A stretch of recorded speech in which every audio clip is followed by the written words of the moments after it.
It's time for the Ella Johnson Show.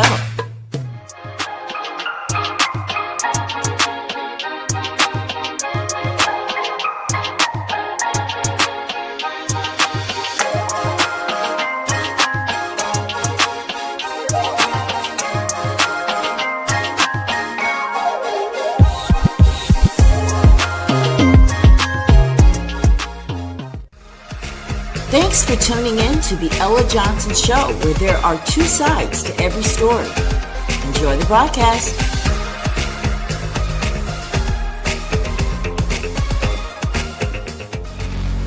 Stay tuned.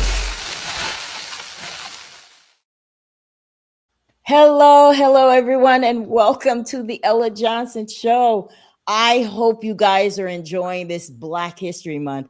Listen, if this is your first time watching me, just want to let you know we are going live every single night for Black History. It's Black History Month, American history, but we are going live so we can learn a lot more, encourage ourselves, bring back our unity.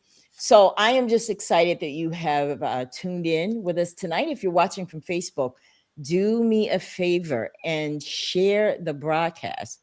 Okay, we're also over there on QX Global Network. If you're watching from there, please share the broadcast for me. If you're at YouTube, share the broadcast. But when you're YouTube, do me a favor and subscribe to the channel. Okay, that would be great. So I would appreciate if you guys did that. I appreciate you guys who are sharing the broadcast. I am seeing that. Looks like I have another one of my guests here. Brett, hello, my friend. How are you today? I'm wonderful. I'm so glad that you were able to join us tonight. Yeah, this is an intriguing topic tonight. Oh, yeah, this is a pretty, this one, listen, let me tell y'all see my little thing going, my scroller down there tells you you're going to have to get a mindset shift tonight. Yeah, because we're going to talk about slavery. You know how everybody get in their feelings when we start talking about slavery. But the reason this one is important is because it's going to help you understand some things. Right, Brett? I think that that's the best way to put it. It's going to help us understand and not be so hard on ourselves, but we're going to have to shift our mindset if we're going to get out of this Lynch mentality, right? So I am excited. I want you guys to tell everybody who you are, starting with you, Charlie. Well, my name is Charlie McCants. I'm here in Mobile, Alabama, right on the Gulf Coast. I have a ABA basketball team where I give young men the opportunity of living their dreams of playing professional basketball. And in addition to that, I allow people to have access to the legal system through the largest legal services company in the U.S. So that keeps me busy because I just love helping people and giving them options as far as their life is concerned. I love it. You know, every time we say Alabama, don't we put a little swang in it? Mobile, Alabama, right? I do it too. And guys, y'all just help us. It's people that are from Alabama. That's just kind of how we do. All right. Brett, tell everybody who you are. I'm Brett Thompson. I am a business owner, Dockery Staffing Services. I am transitioning into trying to help all second chance people into getting employment. And my thing is I love Black people and I love pushing Black people forward and helping Black people move forward with positive, productive information. Now, when you say second chance people, are you talking about like felons? Yes, that's precisely what I'm saying. Yes. Okay. So is that just in what state? Is that everywhere or? I'm in Texas right now. You're in Texas I'm right in now? Texas. That's where I'm from. I'm trying to get it right for my people in Texas. And then, okay. you know, once we get moving, then I'll spread my wings out to other states. Oh, yeah. I totally see you expanding that. It's so needed. Yeah, Louisiana really needs me. Oh, wow. So you've done your market research to see where your services are going to be most helpful. Yeah. Absolutely. Well, I'm excited that you are here. to have this conversation tonight. And all of you that are out there, thank y'all. I really, really do. We can't do, I would be sitting here talking to myself if y'all decided not to tune into the Ella Johnson show. Now, you know I can do it because I'm crazy like that. But it Yeah. is more fun when I have you. So I want you guys to please ask questions tonight. Leave your comments. Tell us what you like, what you'd like to see. We want this to be our show. All right. So I just that's very important to me because it's not this is bigger than the Ella Johnson show. Now, for years, a document has circulated called the Willie Lynch Letter. Now, historians can argue about the paper and the ink, but real talk, we're here to talk about the impact that it has made. Now, whether that man, Willie Lynch, existed in 1712 or was a phantom of our collective trauma, the strategy it describes is playing out in our streets, our homes, and our social media feeds right now. Y'all know what I'm talking about. Now, it was never just to change our minds. The goal was to colonize our minds. The letter told them use fear, distrust, envy. Told them to pit the old against the young, the light against the dark, and the woman against the man. Yeah, that's what's all in this letter. It promised that if they could break the mind, the body would follow. For 300 years, we are moving from a culture of comparison to a culture of community, guys. Now, this letter may be difficult for a lot of people to read. I'm going to be honest with you guys. When I read this letter, I had to pray and cry and get it out of my system because it hurt so much to see that we, as African Americans, Black people, that we were just discounted like trash, that we were nothing. And the reason this is important, it's like, well, Ella, why in the world would we want to talk about this tonight? Well, show you that when you see us against each other, it was part of the plan. When you see us and some of us think we're better than the others, whether we're light skinned, dark skinned, it was part of the plan. And that's why I want to talk about this letter because as I'm reading it, I'm seeing everything that we're seeing played out. How, you know, how back in the day, I don't know, Brett, if you know of a time when there was like comparison between the lighter skinned blacks and darker skinned black, right? We were, I would probably listen, oh Lord, thank God for Mac. I might, you know, thank God for Mac. Thank God for all that kind of stuff. But listen, um, it's important because we all know about the house Negro, the field Negro. They are the ones that created that, guys. They wanted there to be separation, division, pit us against each other, and they knew it would work. They knew it would work, and that's what they've been doing. So, what did you think about this, Brett, when you first saw it? What were your initial thoughts? Oh, when I first saw the show about the Willie Lynch letter, I used to be about 5 or 10 years ago gung ho about the Willie Lynch letter and that mentality and saying that people that was against this was, man, you must have been you was one of the people that carried the bags for Willie Lynch when he got off the boat and helped him out. You know, like I was that guy. Yeah, But like after doing research, you know, the Willie, this is what the letter. I don't think it's real. But the mentality and the actual the use the manipulation of power, that's very real. That's very yeah, real. That's the original systemic racism yeah, in this country.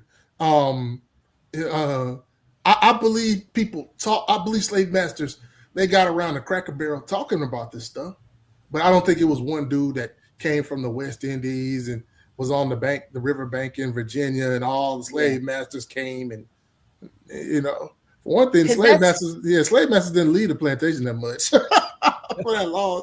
So yeah, they didn't so trust us. Yeah, yeah, they didn't want them. They didn't want those slaves to leave.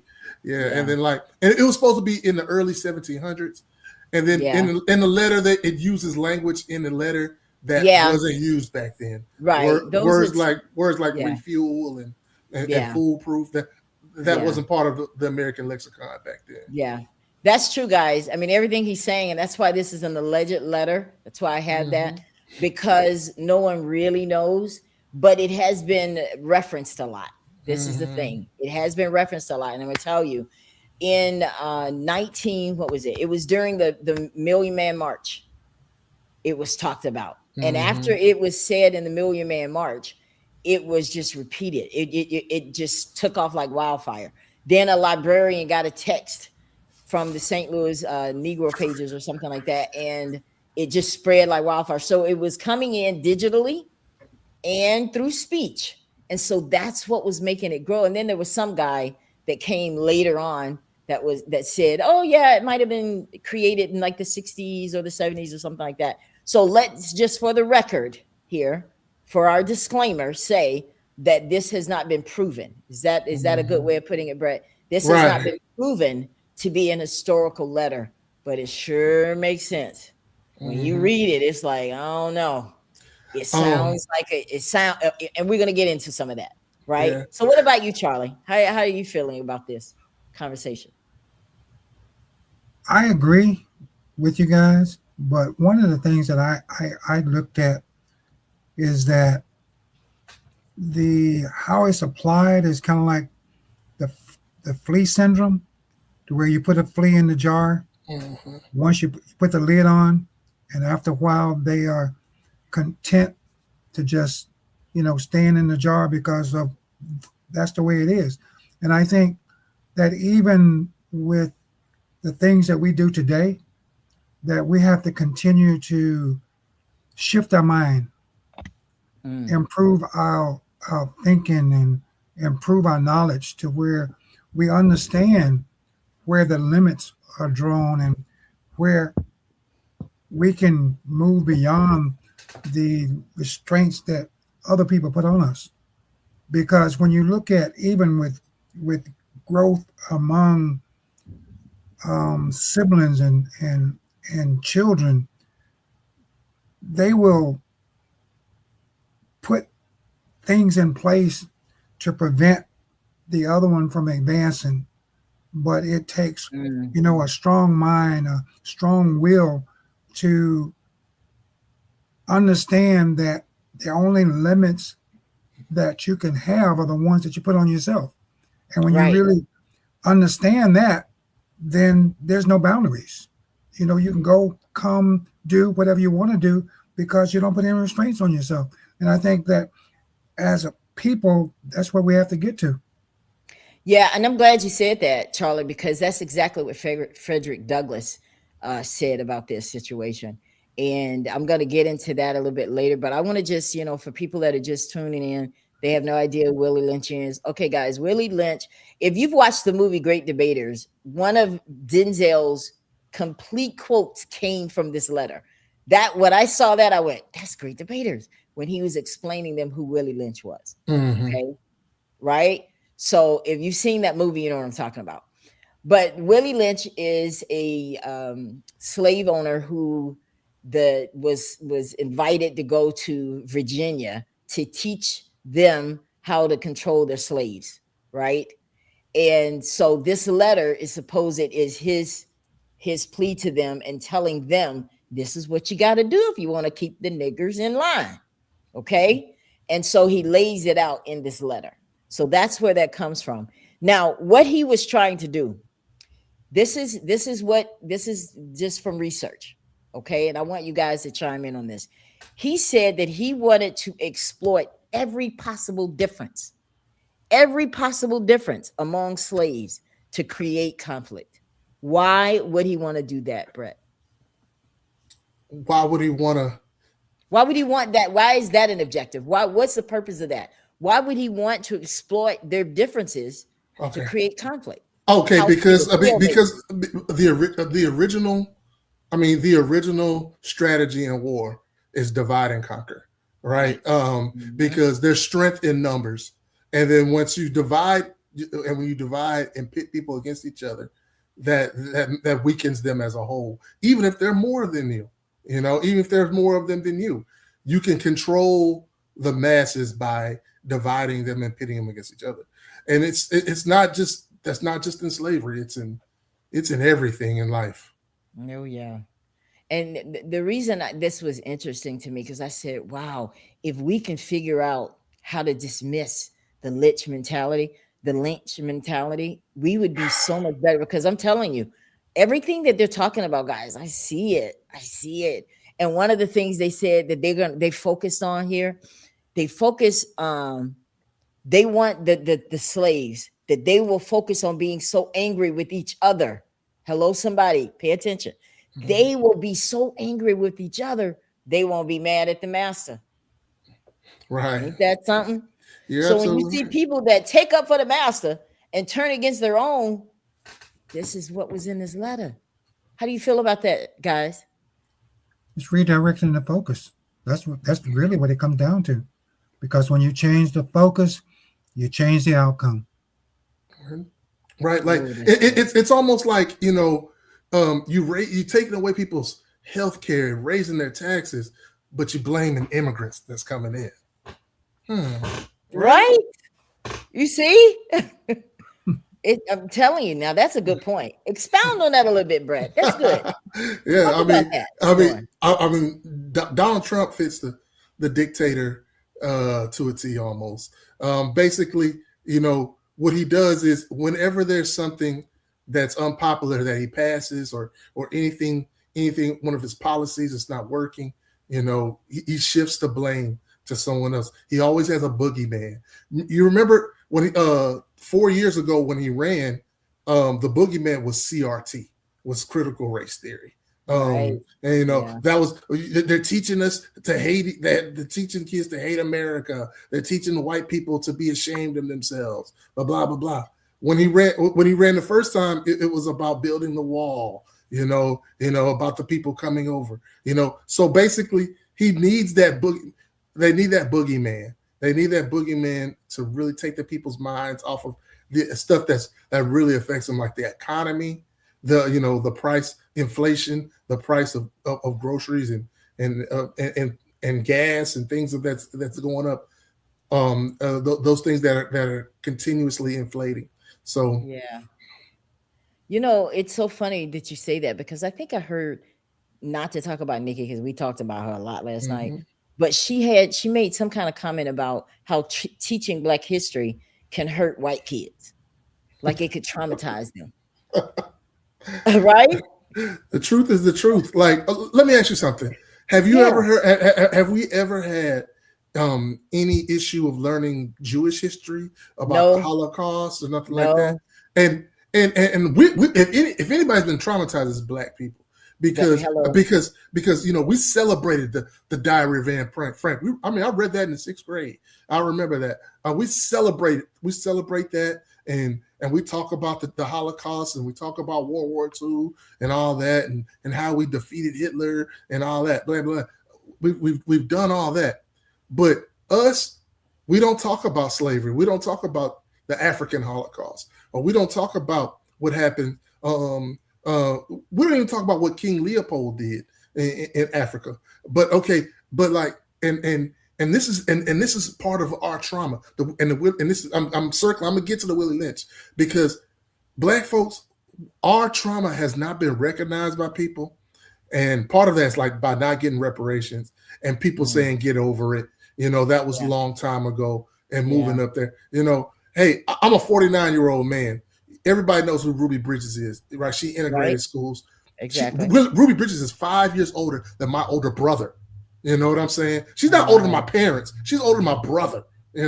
So don't act like it was just that long ago. But like people that don't recognize our and since our trauma isn't recognized, we kind of. I think the Willie Lynch letter is kind of something to get people's attention. To get their attention, to recognize our trauma and recognize what we do, and it could be fabricated. Another thing is another new thing that's coming is that buck breaking thing. I don't want to get off the subject too much, but like buck breaking was real. We saw buck breaking. Everybody saw buck breaking in the movie Glory when Denzel when he ran off to go get some shoes and some biscuits and gravy, and he got caught. They brought him out and they whipped him in front of all of the other soldiers, Black soldiers. Oh yeah, they made an example. That's real buck breaking.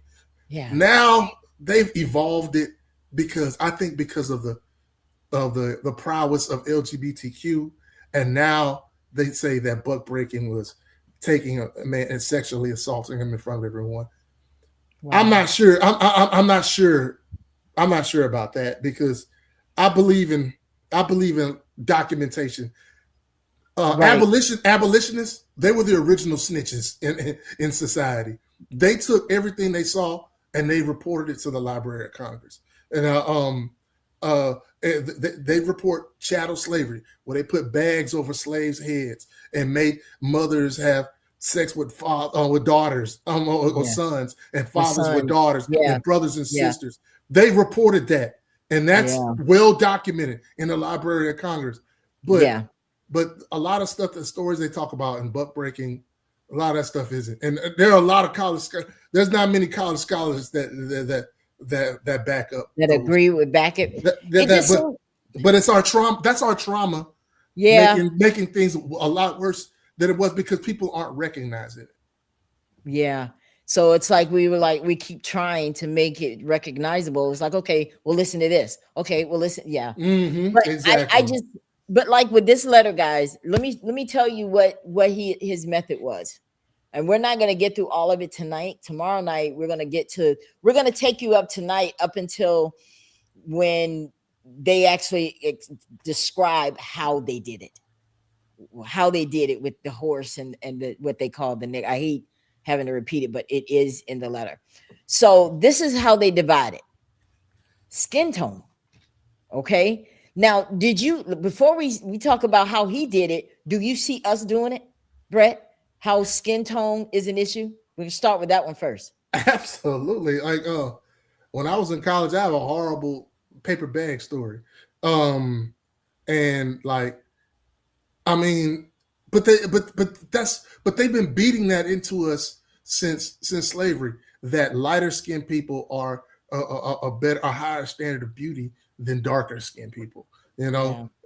Straight hair is prettier than kinky hair. That's something they've been brainwashed into us since slavery, and really after Reconstruction, they really beat that into us. That they wanted us to be. They don't want our hair to grow out of our head the natural way, like in Malcolm X, in the movie when Malcolm first got the conch. That's right. What did he say? He said, "It looked white, don't it?" And he's like, "Yeah, blood, yeah," because that's what we wanted to look like, because that was the standard of beauty. Yeah, that is so true. And it's passed down through generations. Mm-hmm. I can't even remember what it is that made me want to start wearing wigs. What was it that made me want to wear makeup? What is it that made me want to arch my eyebrow? I don't know where that came from. You know what I'm saying? It just it just came that way. Well, skin tone is one way. Age. They wanted to, old and the old and the young. Gender, male and female. Physicality. Now, this was twofold. Good hair, nappy hair, just like what you said. We're going to separate those. I don't know what any of that stuff had to do with the quality of the person. Like, I'm reading this and reporting it, but I'm like, what was their mindset behind? Why is it that if you got nappy hair, that makes you anything? Or if you got good hair, that makes you anything? And then the last one was with status. Field, house. And the division, that's it, guys. That is exactly based on this letter, this alleged letter. This is how they wanted to divide us, was through those different characteristics, right? And I think one of the most dangerous ones was the field nigger and the house nigger. I think that was the most dangerous one. Why? Because you could probably see, if you were field in, you probably talk down to the ones that were if you were in the field, you probably talk down to the ones, the ones in the house talk down to the ones in the field. And it's like, no matter what, they still see us as ends. But they weren't thinking like that. They just felt like they had a leg up, And what do you think about that? What do you think, Charlie, about how they broke them down, as far as like, why are we looking at them this way? What was their mindset behind that, you think? I think that and it can even be that way today.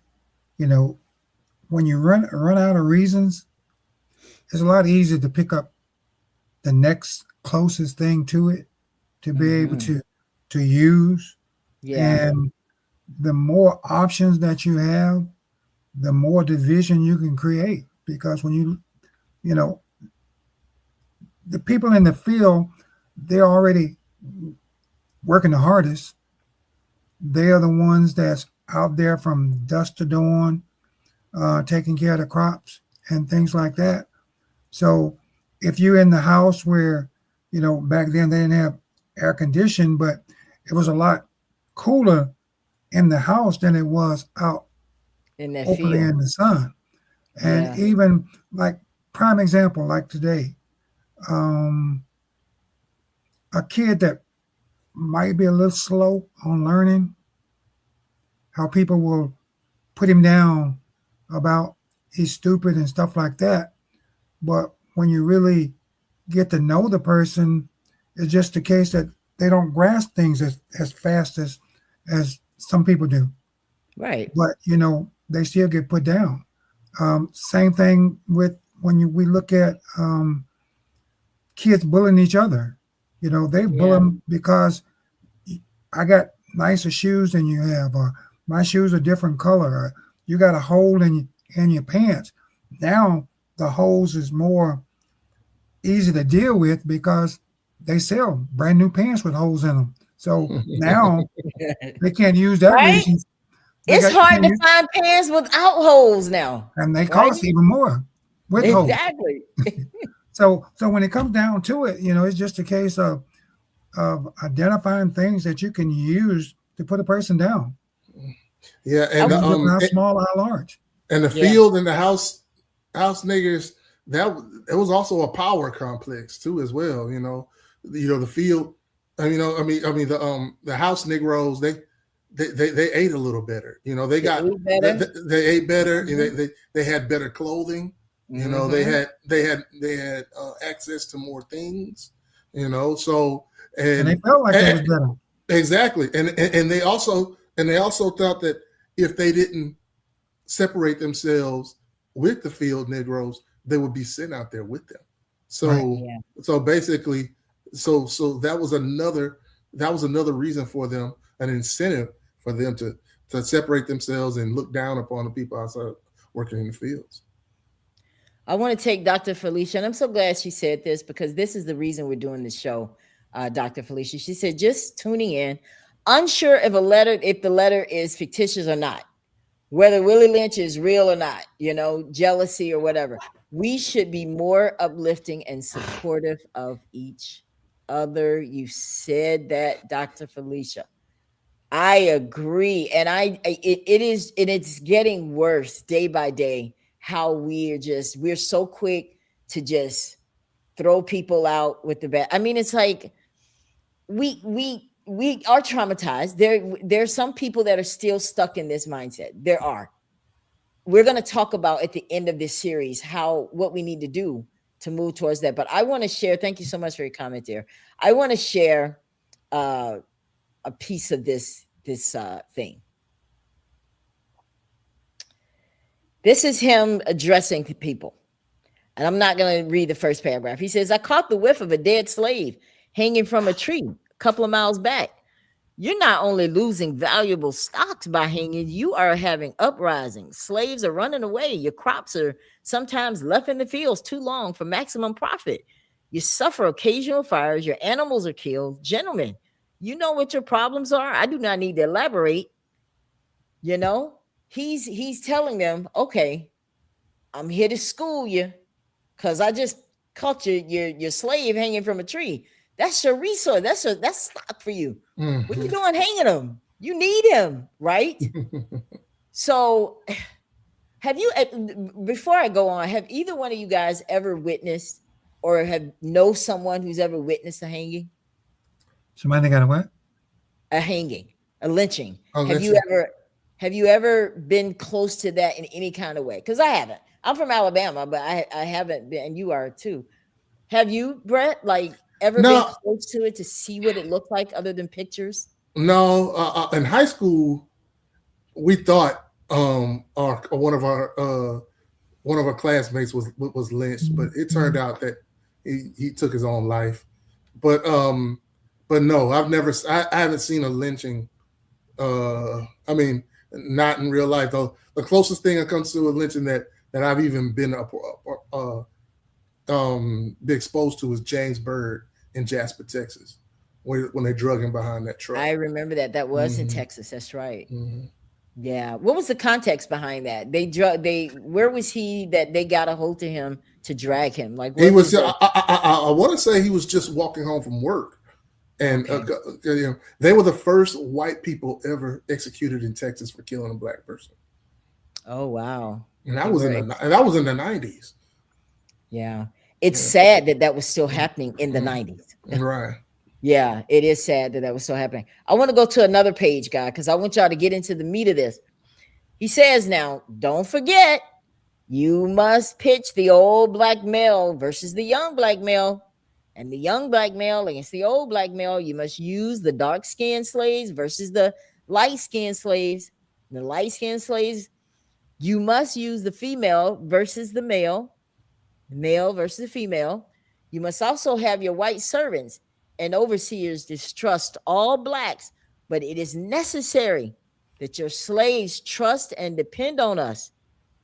They must love, respect, and trust only us. They're telling us these are the keys to control them. Use that. Get your wives, your children, let them use it. Never miss an opportunity. If you do it for 1 year, you're going to get the results really that you want. You see that thinking, guys? Pit them against each other. They got to trust us. Do you see some of that in today's time, that we trust the master, if you will, versus our own people? Why don't we trust one another? Where did that come from, Charlie? What do you think? Why don't we trust each other? I think one reason why we don't trust one another is because it's been instilled in us not to. Because I can remember back when I was in high school,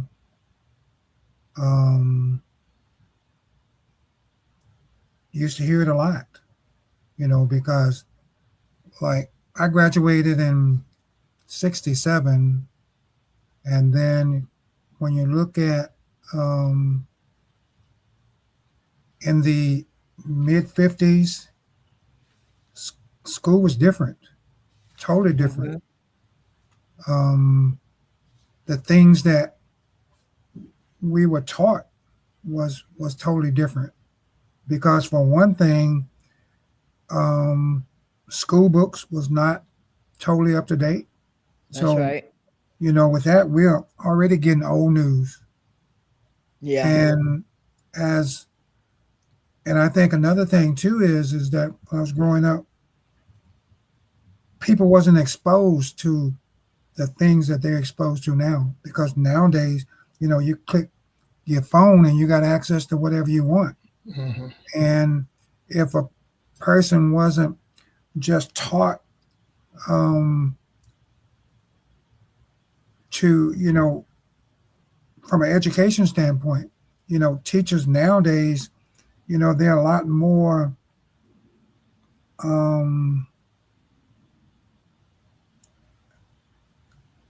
I don't want to say useful, but back then, it's just a case of their limited abilities. They didn't have the abilities that they have now, as far as being able to share to their students.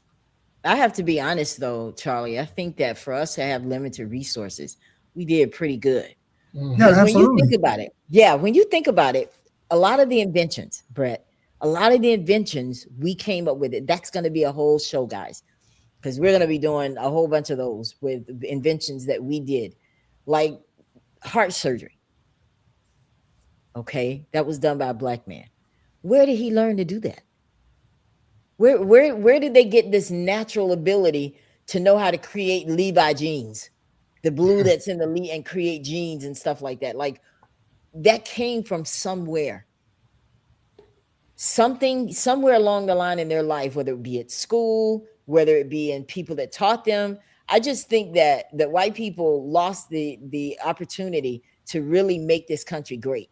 If they would have used the people, I mean, I understood that they were jealous that, you know, these African Americans, like, where do you guys get this ability to just know this stuff, right? And they were jealous of it. So where would we get all of that from? Where did that come from, Brett? What do you think? Um, that it came from us working, doing all the work in the fields and in the homes during slavery and not getting paid for it. And that's where our ingenuity comes from, because, like, you know, yeah, Eli Whitney gets credit for the cotton gin, but did he invent it? But did he invent it, or did his field hands create that technology? Yeah. You see, so that's, I mean that, okay. Let's go back to slavery. At the end of slavery, okay, why was the Ku Klux Klan created? Ku Klux Klan was created for one reason only, to terrorize newly freed slaves, to taking all the jobs from the whites, because the slaves, I mean, when Reconstruction happened, you had an influx of people with skills, and the white, they had better skills than the whites. They were way more skilled. So these people, these freed slaves, they were the ones that had all the skills and the knowledge and doing everything from carpentry to from everything, all the way. I mean, into. I mean, I think we create the stoplight, everything. Yep. I mean, and everything in between, just about, because we were the ones that had we're finding more efficient ways to work during slavery. Yeah. Because they thought that they really had us to the point to where, because this is one of my favorite things I liked about how slaves did things. They found a way to woosah. Mm-hmm. With all that hell they were going through, singing, mm-hmm, and speaking in other languages that the slave masters were like, what did he say? I loved it. Brilliant. Can I go back? Can I go back to the letter? Yes. This is where it kind of steers me the wrong way a little bit when it says pit old versus young. That could have been okay, but like that was supposed to be in 1712.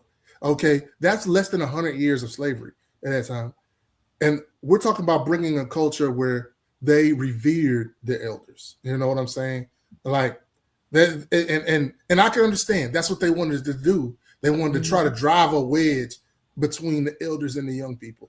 Okay, but that sounds a lot like the original Willie Lynch Letter wasn't published in newspapers until 1970. That sounds a lot like a lot of the revolutionaries, like the Black Panthers, them not really respecting how the elders, how they did things in the past, like turn the other cheek and all that, and people that went to church. That's when that seems like that it was motivated. That line was motivated from there. You see what I'm saying? And that's the reason why we were losing respect for our elders, is because a lot of the revolutionary Black people didn't really respect the generation before them and what they did, trying to make things better for our people. Dr. Felicia said, Brett, freed slaves, intuition from field work. Interesting. Thanks. Mm-hmm. Mm-hmm. Guys, I want to share this. This is another section in this letter that in my research, I was just like, ooh, what did they mean for the family? All right. This is a big one. I want to break this one down. Neutralize the males, Brett and Charlie. They wanted to neutralize the males. They wanted it to be where we were submissive, dependable, publicly breaking their spirit. Like, you ain't nothing, ain't never gonna be nothing. When we say this stuff, it's all a way to just neutralize you. And then when they couldn't do it through slavery, that's when the FBI and everybody, it's always been an attack at neutralizing these males. Do you see in this country, real talk, let's forget about this letter right now. Do you see in this country where our Black men have been neutralized to feel like, your wife making more money than you. You ain't really the head man. Where your balls? All the stuff that we try to say to do this. It's like we're helping this mentality flourish when we talk like that. Do you think that that's something that men deal with? And I'm asking both men. Is that something that you guys feel, or were you around people that just elevated you all the time? Yeah, I mean, that exactly, like the emasculating of black men, I guess. I mean, I understand that, but I think that it was strategic of eliminating black men from the home, and that goes back to Reconstruction, when they had vagrancy laws and Jim Crow. If you didn't have, they were trying to do two things. Right. They were trying to get they were breaking the black family up, and then that was two. And two, they were trying to, like, if you can put people in prison, in jail, you can get them to work the fields. So That's right. wanted that. They wanted that free slave labor, even post slavery. I mean, and that's something that's going on in 2026.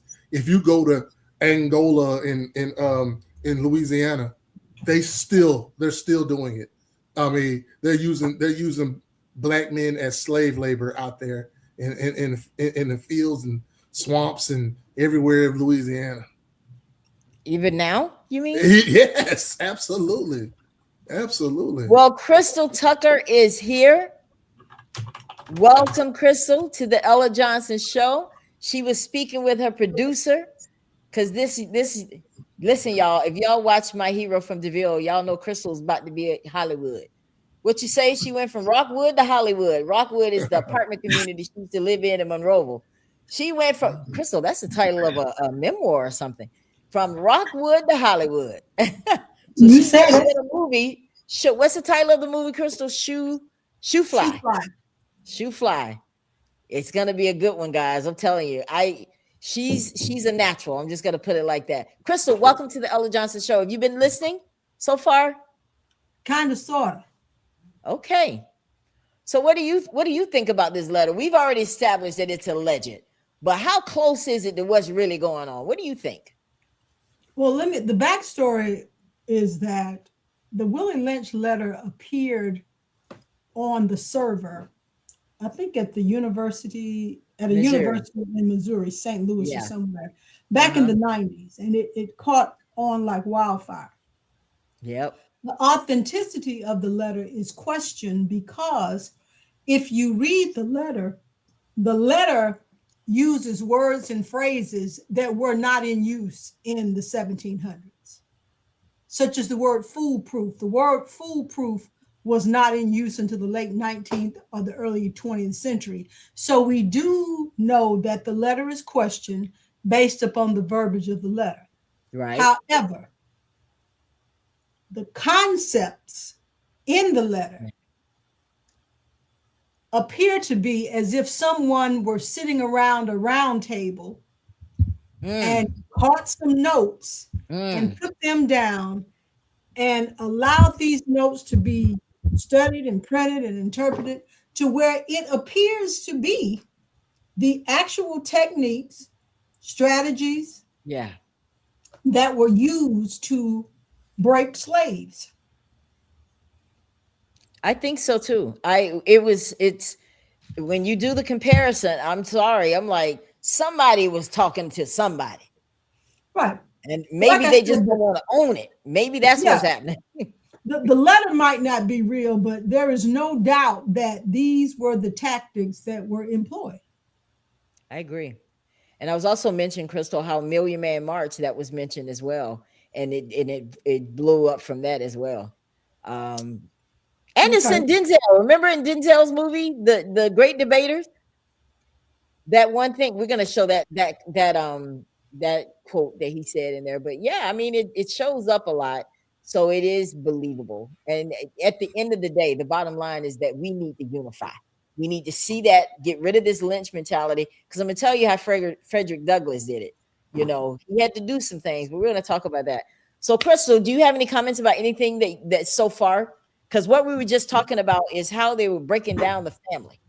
And we started with the males, how they were just like neutralizing the males, making them submissive and dependable. And talk to us about that when it comes to the men, because you have a very strong opinion about that. I want to hear it. Let me go ahead and get this out of the way. Yes. When I make this statement, there will be people who want to pull my black card. I don't give a crap in Creole. Okay. I'm sick of they. I'm sick of they. I don't want to hear nothing about what they did. Yes, there were some things that were done that were atrocious. They were terrible. They were horrible. They were horrendous. That's right. But when you look at what has happened to the black family, every black family didn't fall apart. That's right. Okay. Amen. But if That's you right. chose to put a crack pipe to your mouth, if you chose to stick a needle in your arm, if you chose not to put in an honest day's work, if you chose not to develop some type of marketable skill, if you chose to walk off from your family, I don't want to hear a damn thing about what they did.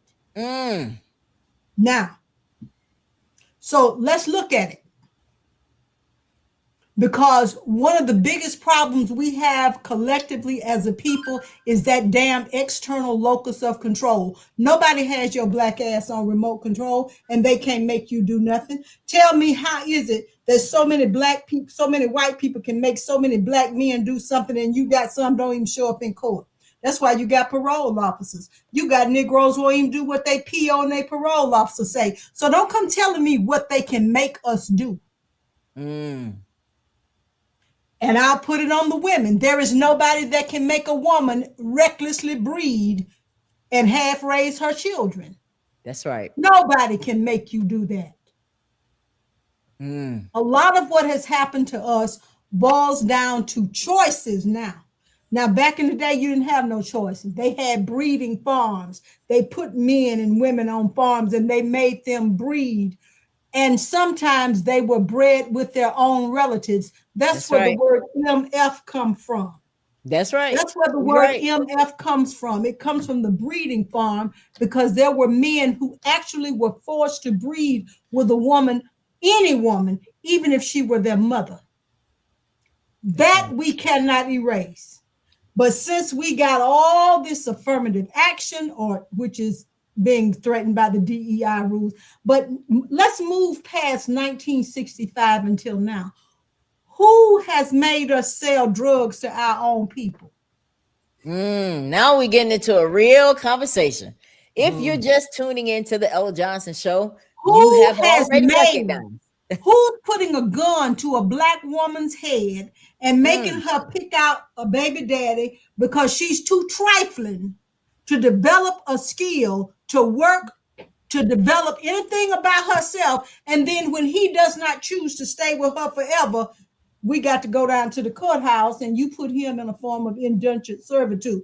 I'm not talking about a divorced woman who is now got children, and in order to keep those children fed, the father and the mother have an equal obligation. I'm talking about all of this stuff that we are doing now. Is it a byproduct of what happened? Somewhat. But now, people walking around with a $2,000 phone in their hand. Yeah. We don't have to be ignorant. I don't dismiss anything that Willie Lynch letter said. But I am bringing that to look at what has that done to make us act like we do now. All right. Can I jump in? Yes, please. Yeah. Okay. All right. Now where should I start? Okay. All right. Drugs were pushed into our community, just like alcohol, just like guns, by the United States government. Okay, let me explain something to you. I ain't never sold no dope. Okay. You ever sold dope? No, ma'am. Okay, so tell me, what community did you grow up in? A black community, Beverly Hills? No, in Missouri City, Texas. Black. Okay. But you know what? You're right. But was there drugs there? Yeah, there was. But what I'm saying is this: just because I made it out in spite of it, doesn't mean that everybody else was sheltered or they were as fortunate as I was. Like LeBron James was raised by a single mother, and he's gone on to have lived an exemplary life.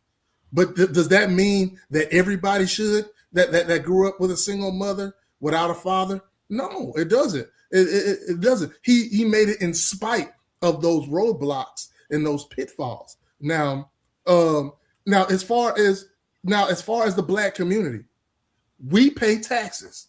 Black folks, we pay taxes. We pay income tax, and you know what we pay probably more? We pay more sales tax. We pay property tax. We pay that. But you know what? But you know what that tax money is not coming back to? It's not coming back to our community. Why? You know why? Why? Do you know why it's not coming back to your community? Why? Because we elect the same bullshit politicians and we trust the same bullshit Black preachers to tell us how we should act, think, and vote monolithically. And we don't hold them accountable because a politician don't make that much money on his elected job. Where they make their money is in bribes and kickbacks.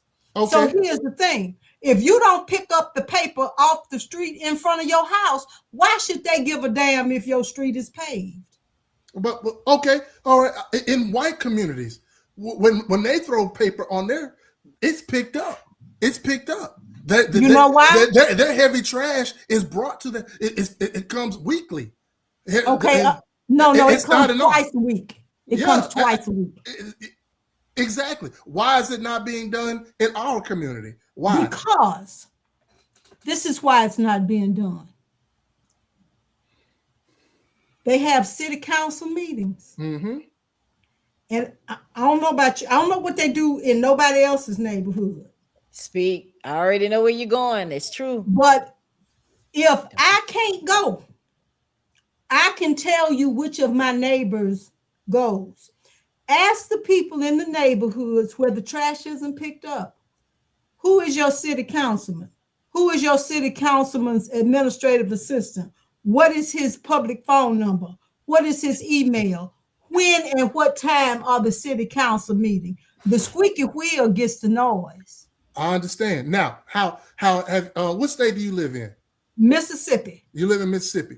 Are you familiar with gerrymandering? I am very familiar with gerrymandering. Okay. As a matter of fact, we are in a gerrymandering battle right now.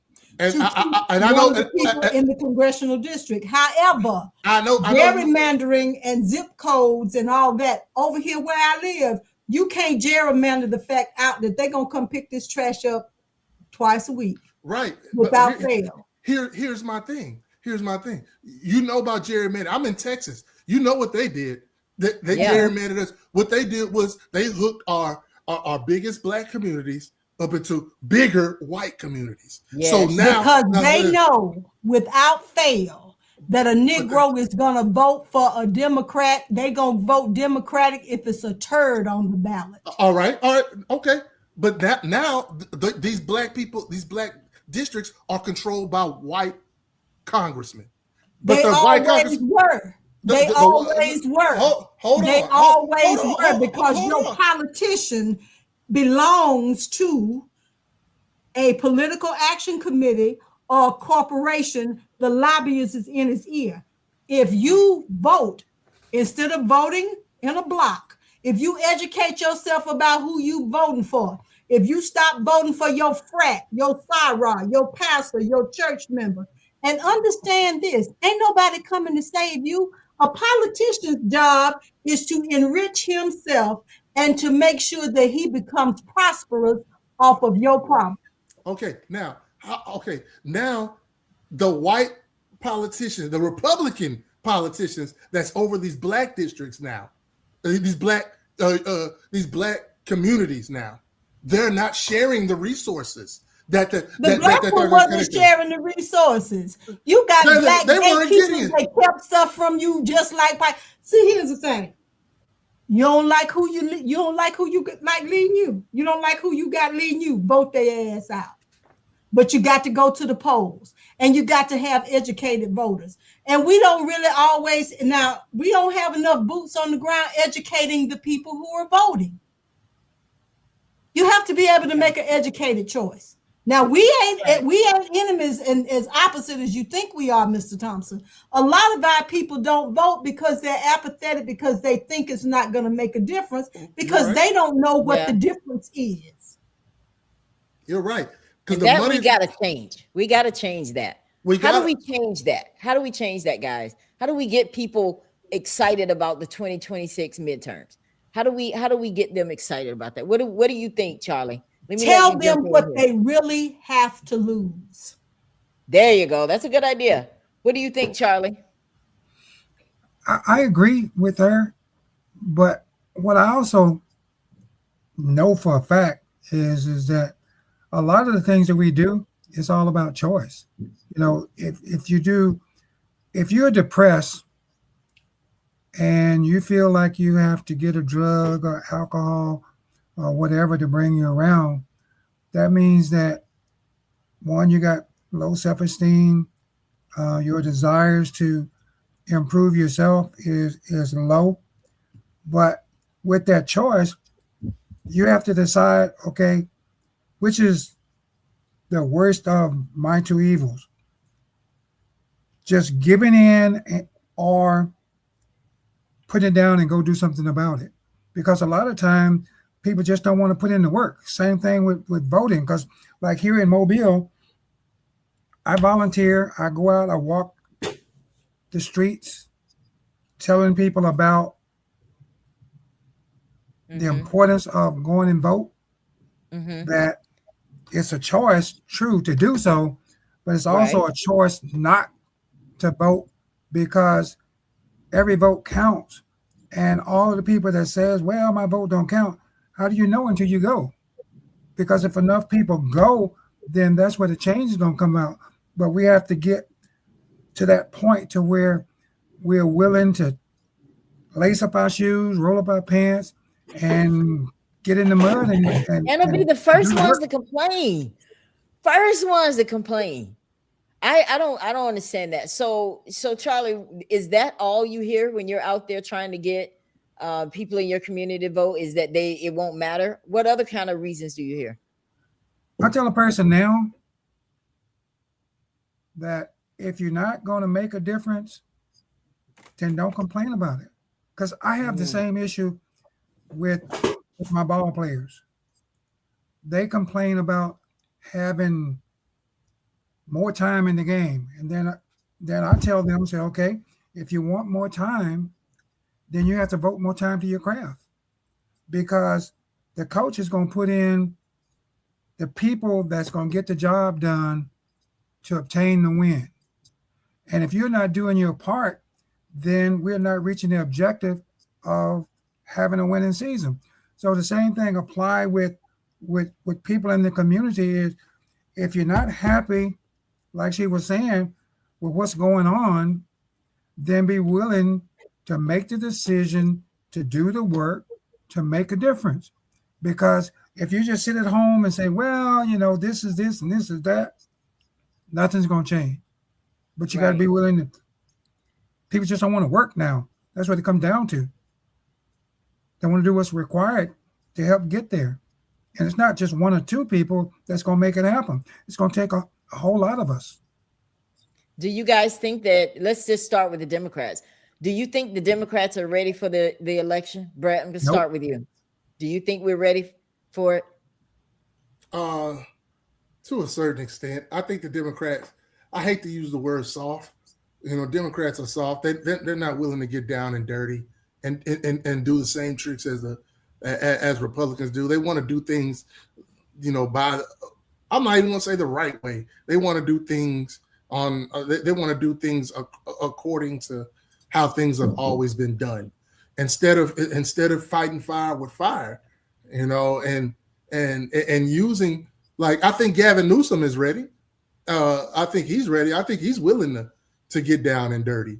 I think a lot of black politicians are ready, but not as a whole. No. What do you think, Crystal?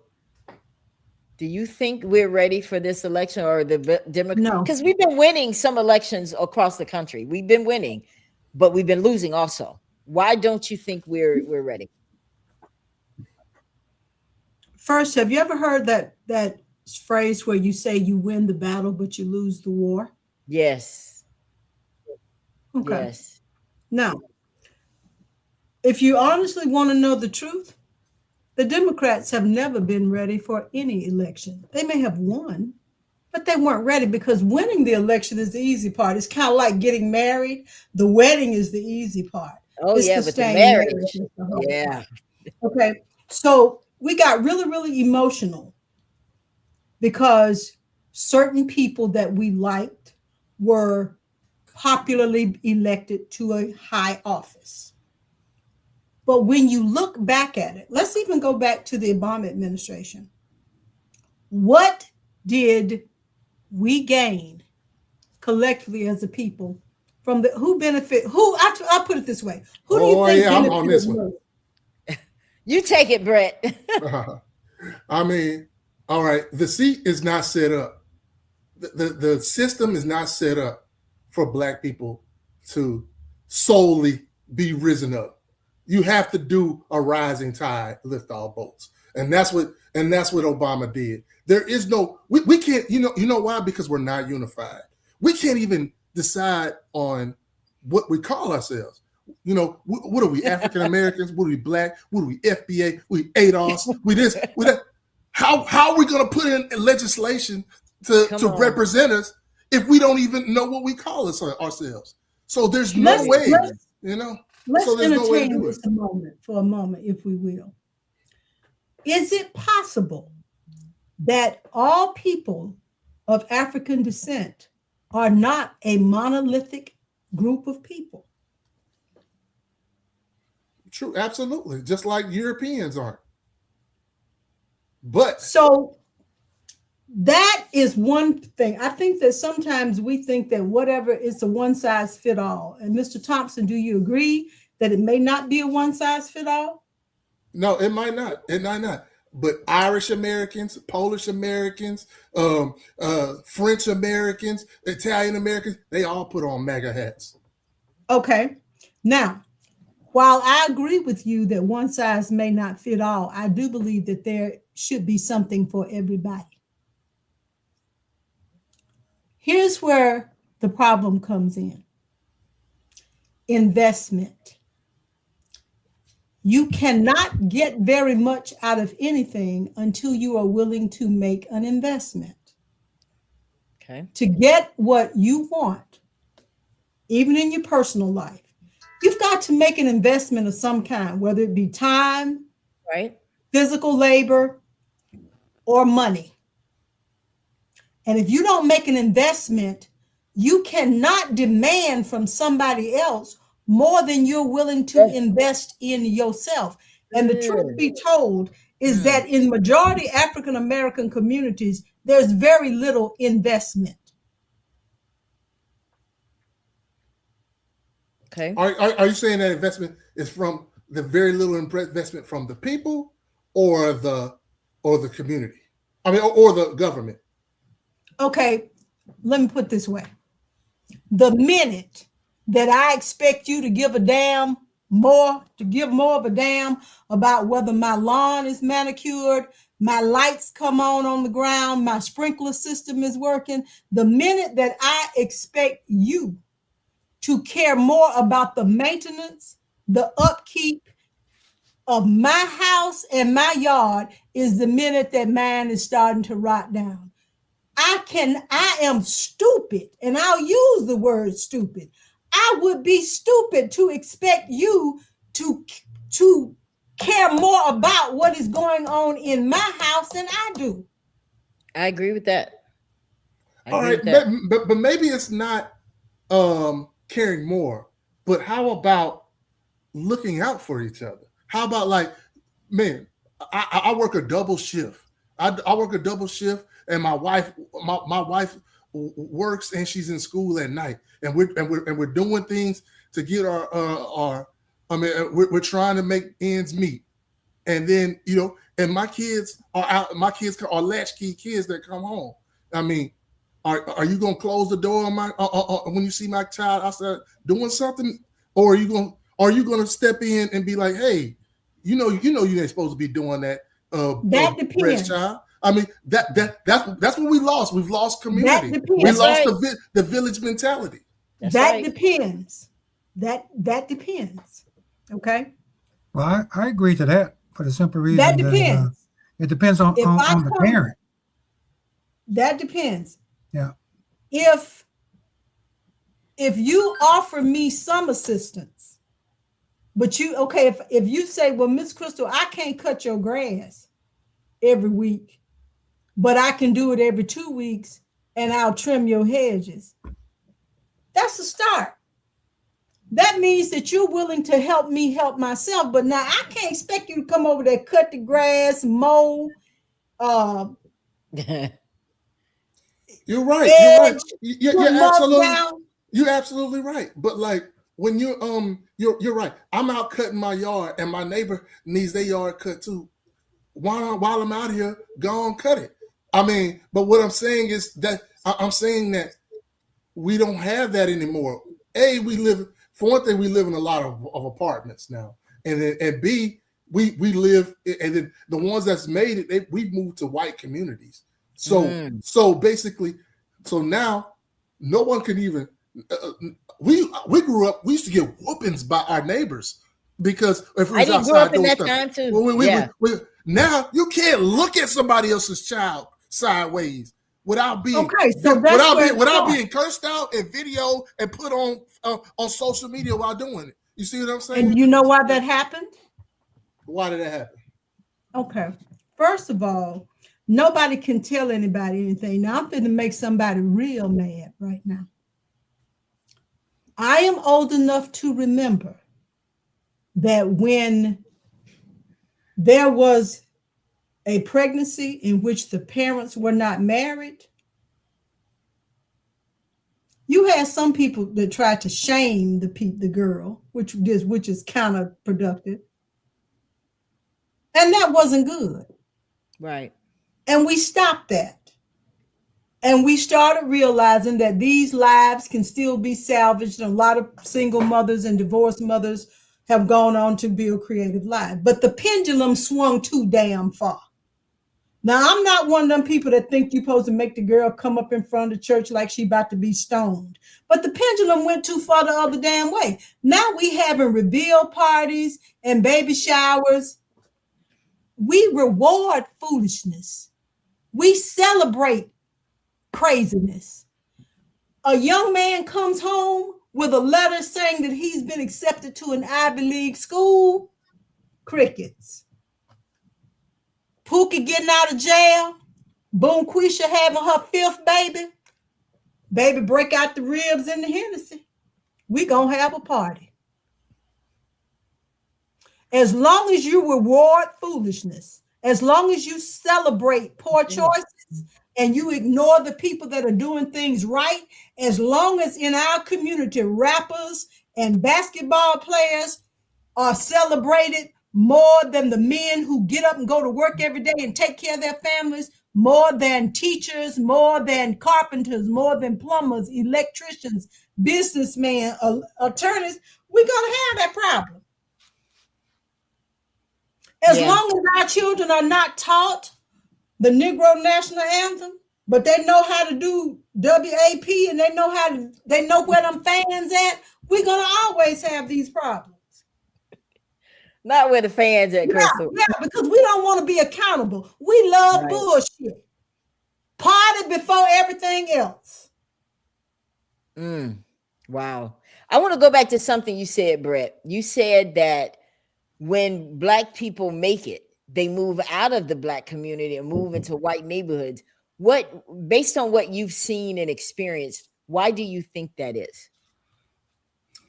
Because the lack of resources has made the Black community not the place to be when you have a good income.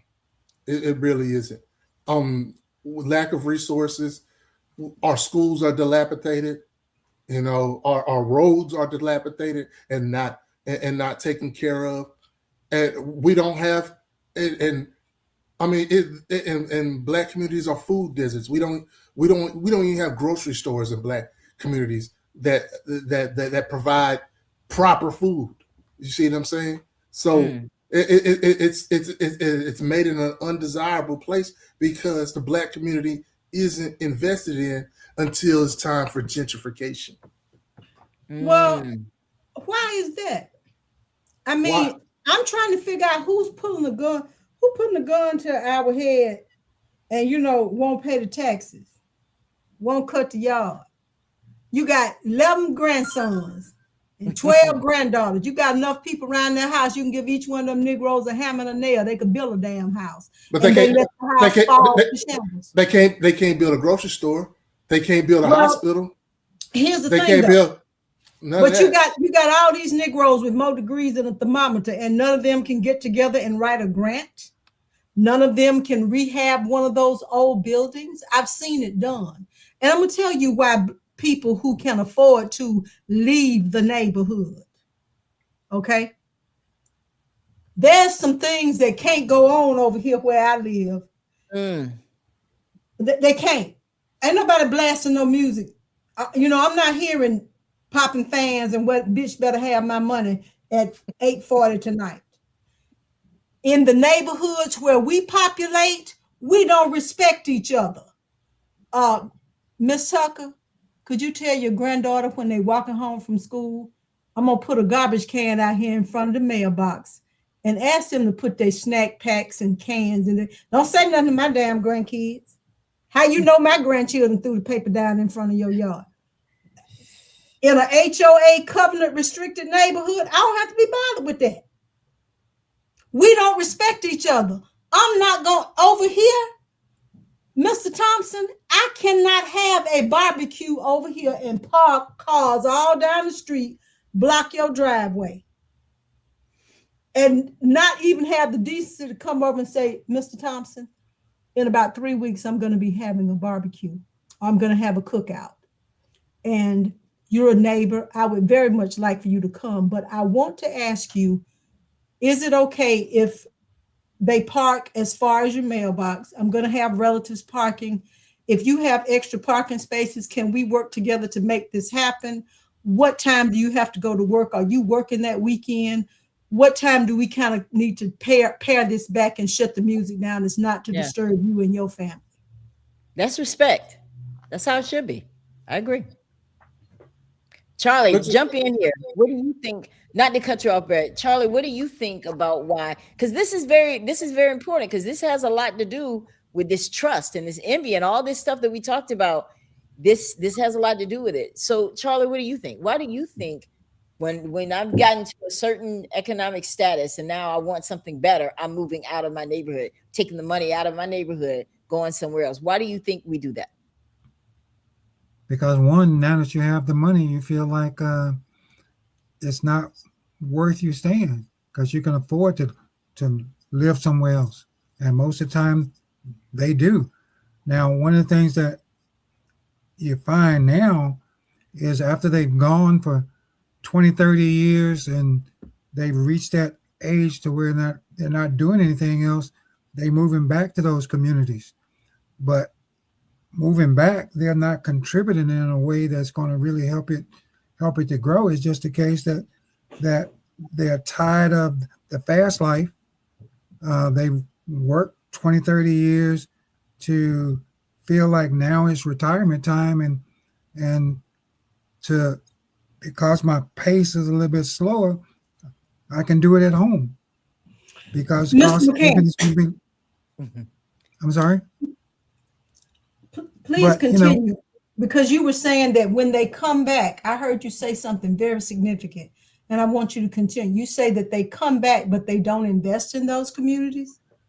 Not to the degree, because the reason why I said not to the degree, because a lot of people, when they move back after 20, 30 years after working, that only thing on their mind is retirement. That I just want the ease of life, quiet, less disturbing as possible.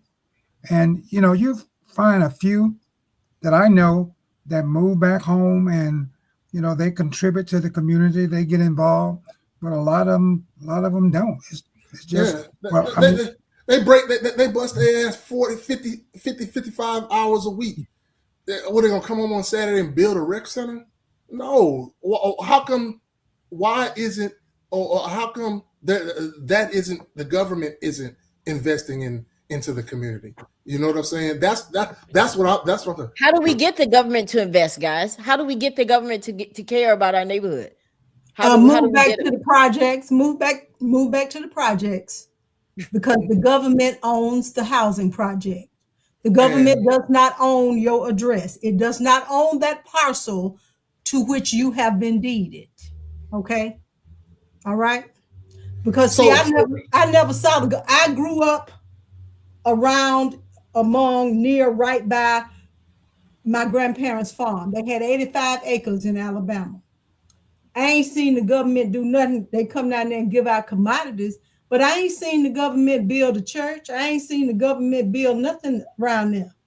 I didn't see the government do that. The government was not my way out. The government was not my golden parachute. The government is not going to do anything in your community unless you get a 501c3 grant, a 223B loan, or you get some rehab funding from them. Now they'll give you that, but you're going to have to sit your ass down and fill that paperwork out. And you're going to have a group of people to work together to find the carpenters, the contractors, and all of that to do that. And you have to have the investors. Just because you have a 501. No. If you find a property and you are financially sound, that doesn't mean that you have to have every nickel to buy it or rehab it. If you are financially sound, you can create an entity or be the entity in which they will either give you grant funding or they will give you a loan. Okay. And that's great. And that's great. Now, if in the white communities in Mississippi, and I know there are white communities in Mississippi, so let me ask you this. Do you think that it's those people that live in those communities that put up the Piggly Wigglies, that put up the Boys and Girls Club, that put up the hospitals or the Red Cross stations and all that? Let me tell you how that happens. Okay. One of the things that you have is that you have planning commissions. Mm-hmm. You also have boards. You have certain groups. Chambers of Commerce.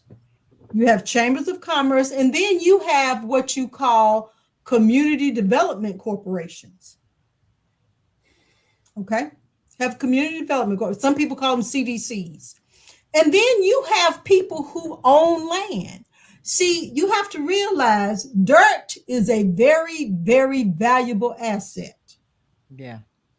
One of the problems that we as a people have is that when we all decided to run off to the big city, once Big Mama died, we sell the land for pennies on the dollar, buy a Mercedes, we flex and flodge, and then when the Mercedes ragged, the water pump go out on it, the land gone, the car ragged, and we ain't got nothing. We like shiny and bright and new. We don't believe that old farm down in the country is worth anything. I'm a native of Alabama, lived in Mobile for 10 years. The reason why people leave Mr. McCann's, you know where Navco, Halls Mill, and all that area is back over there, Pleasant Valley over there? Correct. I bought my very first little house in that area. It was a cute little house. I bought it from a retired engineer and a retired school teacher. Great area.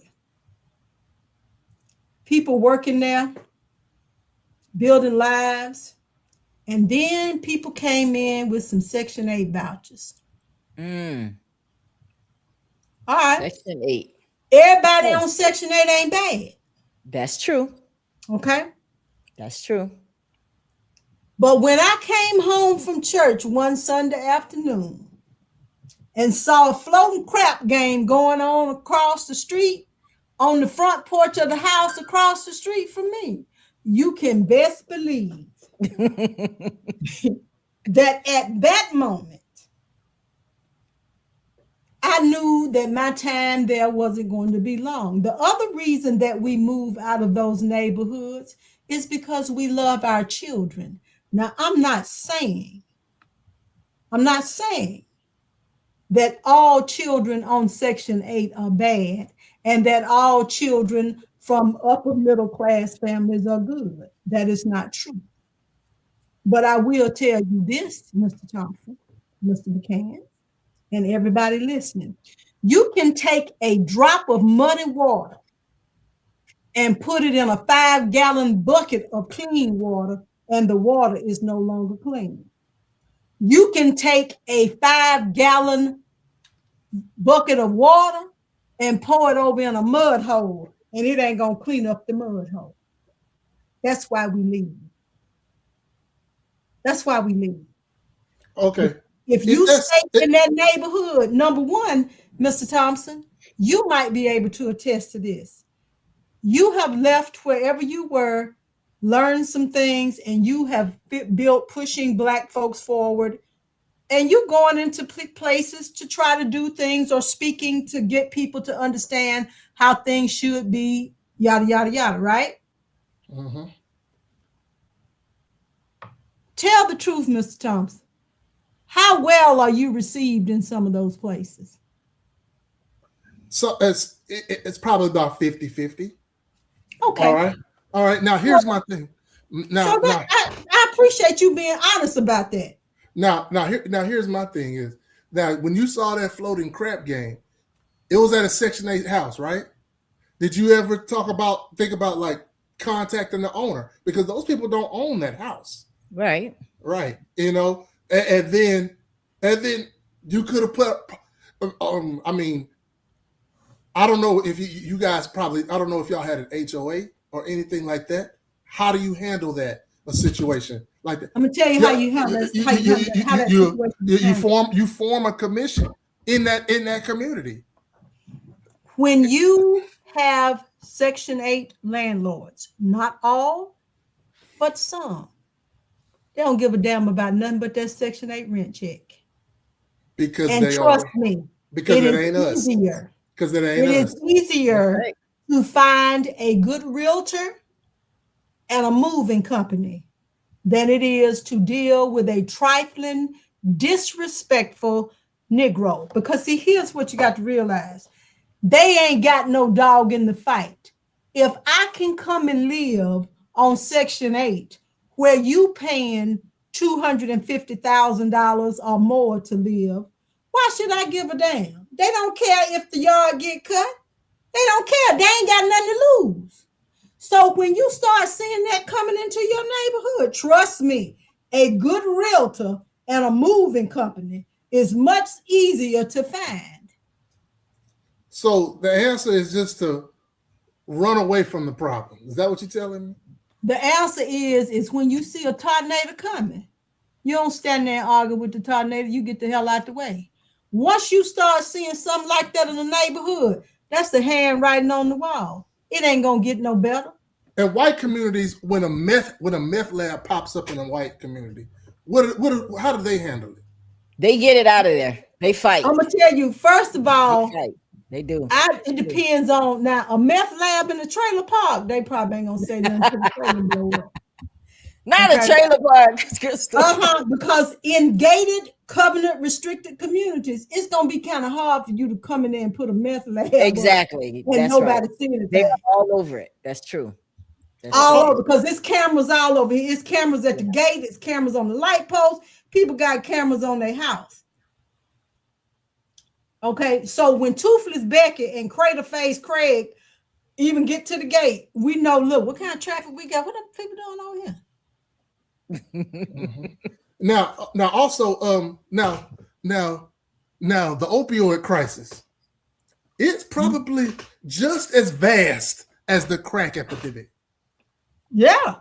So where's the mandatory minimums? Where is the 3 strikes you out? Where is all of that now? Why aren't they locking up these people? So you see the difference? We don't have to go to the opioid. All you gotta do is compare powder cocaine to crack cocaine.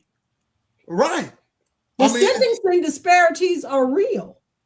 Absolutely. I just read a case in which the procedural history of that case was based upon the fact that a person who got caught with powder cocaine didn't get as much time as the person with the rock cocaine. You're but right. Guess what? Both of them was black and both of them was pushing paws into their own people. Okay. But you're right. But now opioids seem to be a little bit more socially accepted, kind of like alcohol. Okay. Right. But they don't send the police into the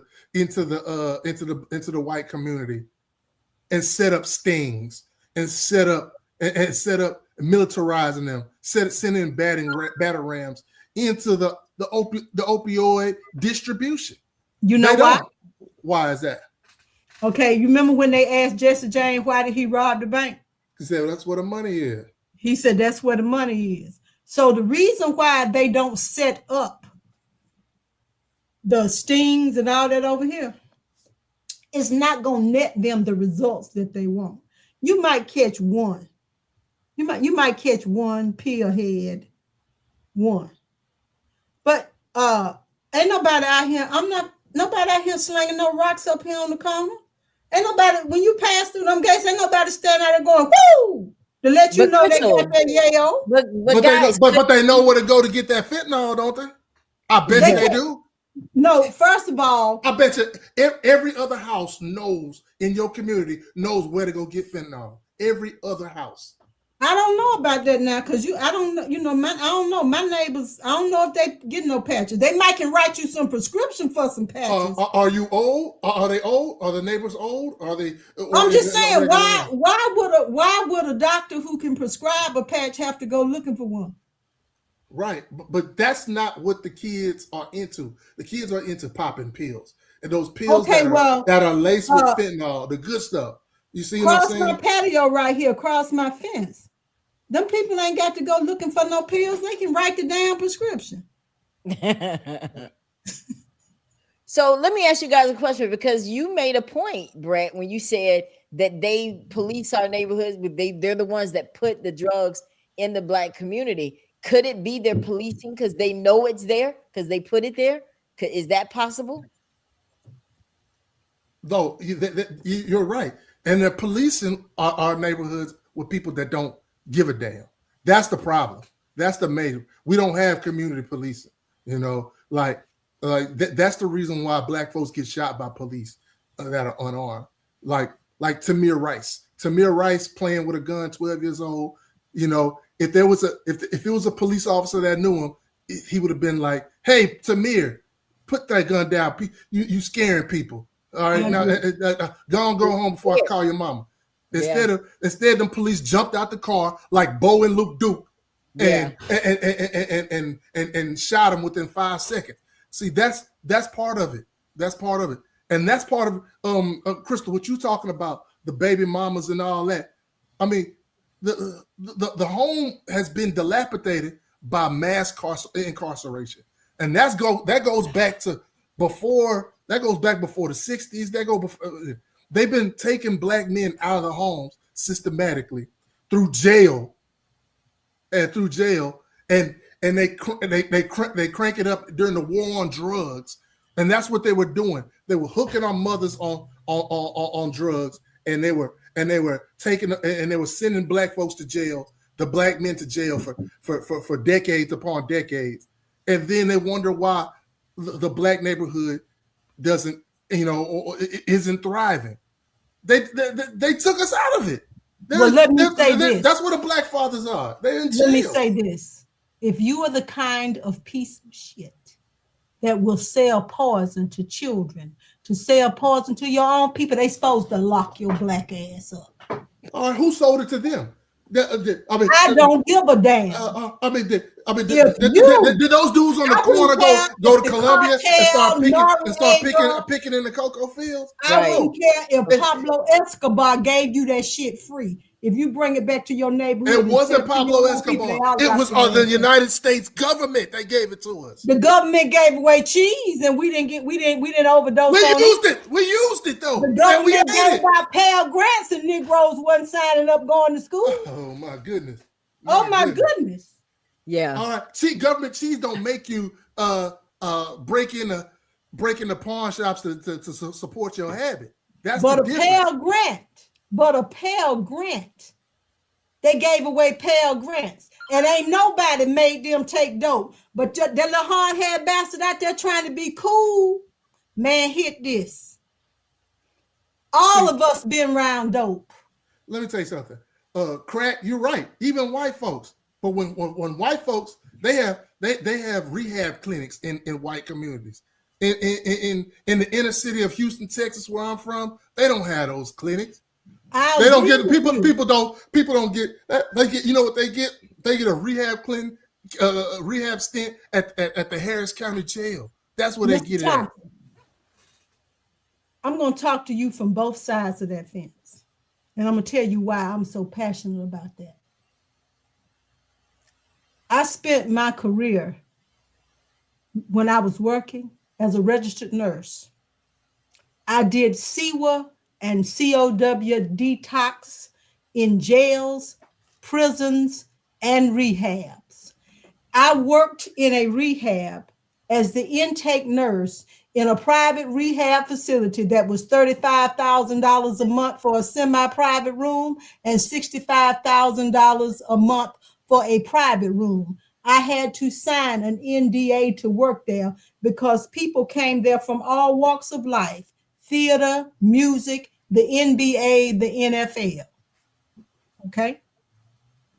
I also made sure that JoJo didn't go into a seizure when they brought him into the jail. Okay. Let me tell you about both of them. Basically the same thing, because you know what? Hey, but once somebody can get you off dope, and that's you. They run there, they sit them in a circle, they have them have a conversation, they give them the Suboxone, they give them the Roboxone, they give them all the medications and all of that. And they talk to them. That's what they do in all of them. Now, as the mother of a recovering addict,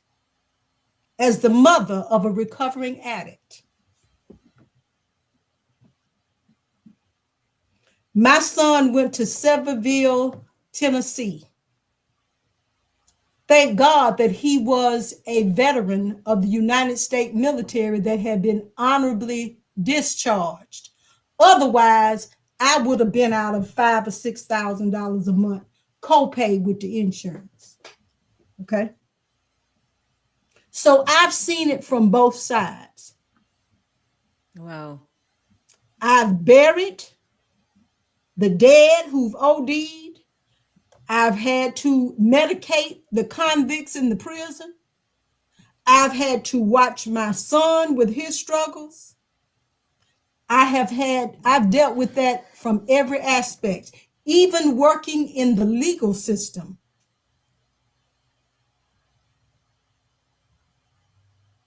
For an attorney who was trying to make sure that someone didn't get a fair sentence or got out of jail when they were wrongfully convicted.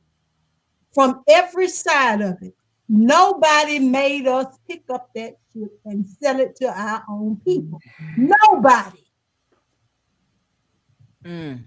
Nobody made nobody sell that to their own people. And anybody tell me that, I have no use for them. When you look at how for $1, for some gym shoes, for some rims, for some street creds, you who sold the drugs helped to destroy your community just as much as anybody else you want to point the finger at.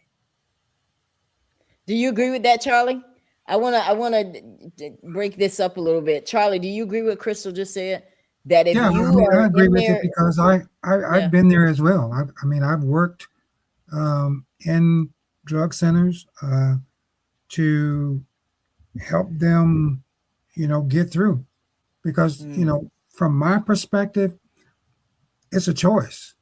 And the reason why I say it's a choice is because when I got out of the military, I was I didn't do drugs, and I guess one of the key reasons why I didn't do drugs was because I had been around people that did them, Yeah. but I didn't like needles, and because I didn't like needles, I didn't do them.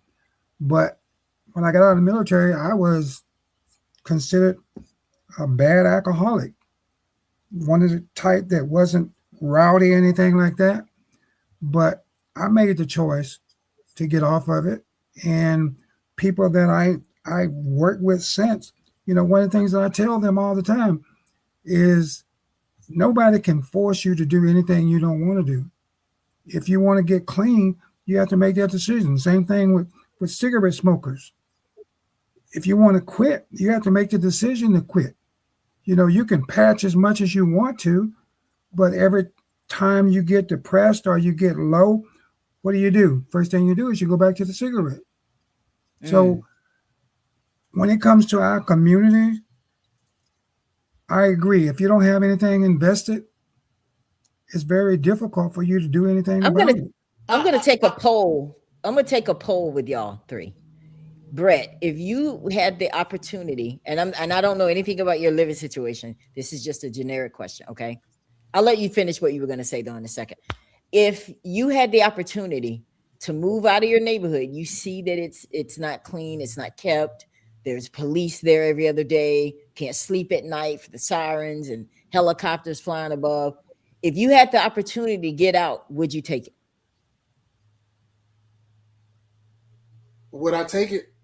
What I would do is I try to impact my community first before anything else. I try to make change. I get involved. You know what I'm saying? Whether it's a neighborhood watch or community centers, whatever.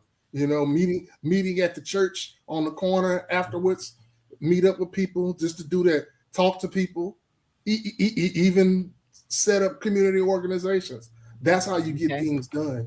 I mean, but you can't do that alone. Going back, and I hate to go back to it. And I know people that do drugs. It's their choice. Ultimately, they have to acknowledge they have a problem and they want to change it. But they need support. They need support, and the support that are in the white communities is much more vast, easier, accessible, and usable than the ones in the black community. So staying on you, because this show is about results. It's results oriented. Who, or how do our communities, and what action do they need to do to get some assistance in their community? Is it the people that represent that community? What do we do in those communities? You're right. You have to elect someone.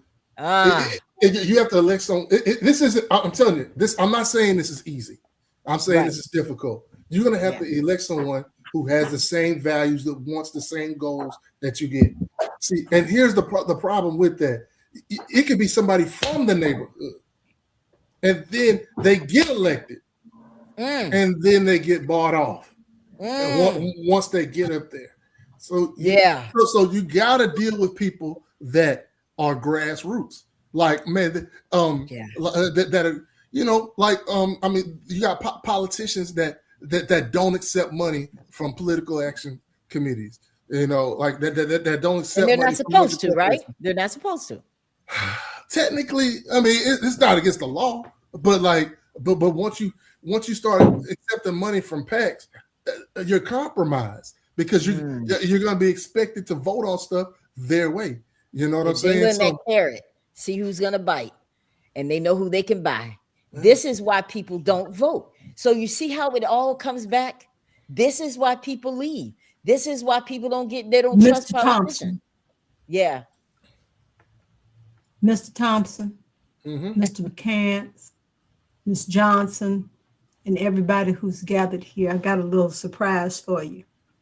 What's that?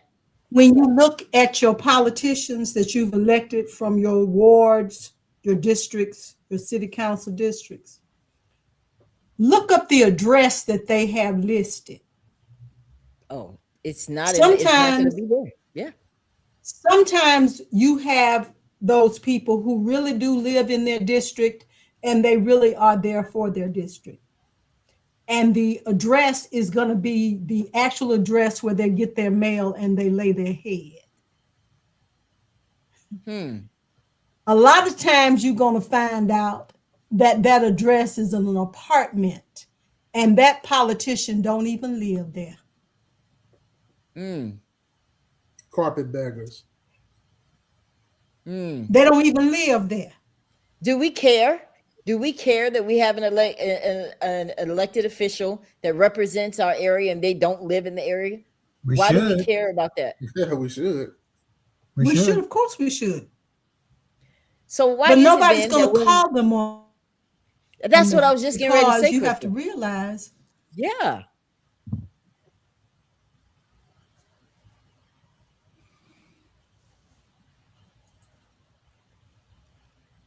Yeah.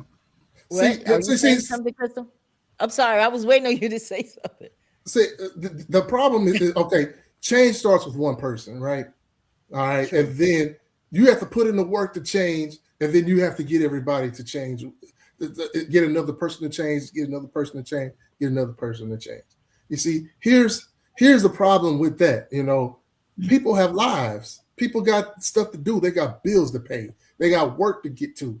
And there's an abandoned building at the end of the street that crackheads go in and smoke in. All right, we got to do something about that. Our city councilman's not going to do it, but I have to work a double shift this weekend. I can't do nothing this weekend. But Ray, he does. Maybe he can go there and sweep it out or whatever. But then it's not enough people that can do it because. But then why aren't you holding the elected official accountable? That's what we are. Because in the white communities, you don't have to deal with that. Man just told you the answer right there. He answered your question right then. Mr. Thompson answered your question. Say that again from the beginning, what you said, Mr. Thompson. Everybody listen real good to Mr. Thompson, because Mr. Thompson just told y'all something. He said you don't have to deal with that in white communities because you went back to when you said somebody had to work a double shift and somebody that part right there. Right. Everybody can't necessarily get on schedule to deal with that house and knock it down. You know, that part. So now you know why they can't do that.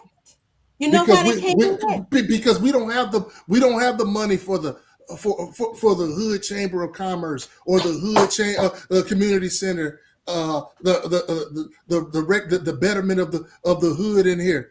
We don't have those communities, those organizations. Yes, we do have the money. Yes, we do. We got the money. We got the damn money.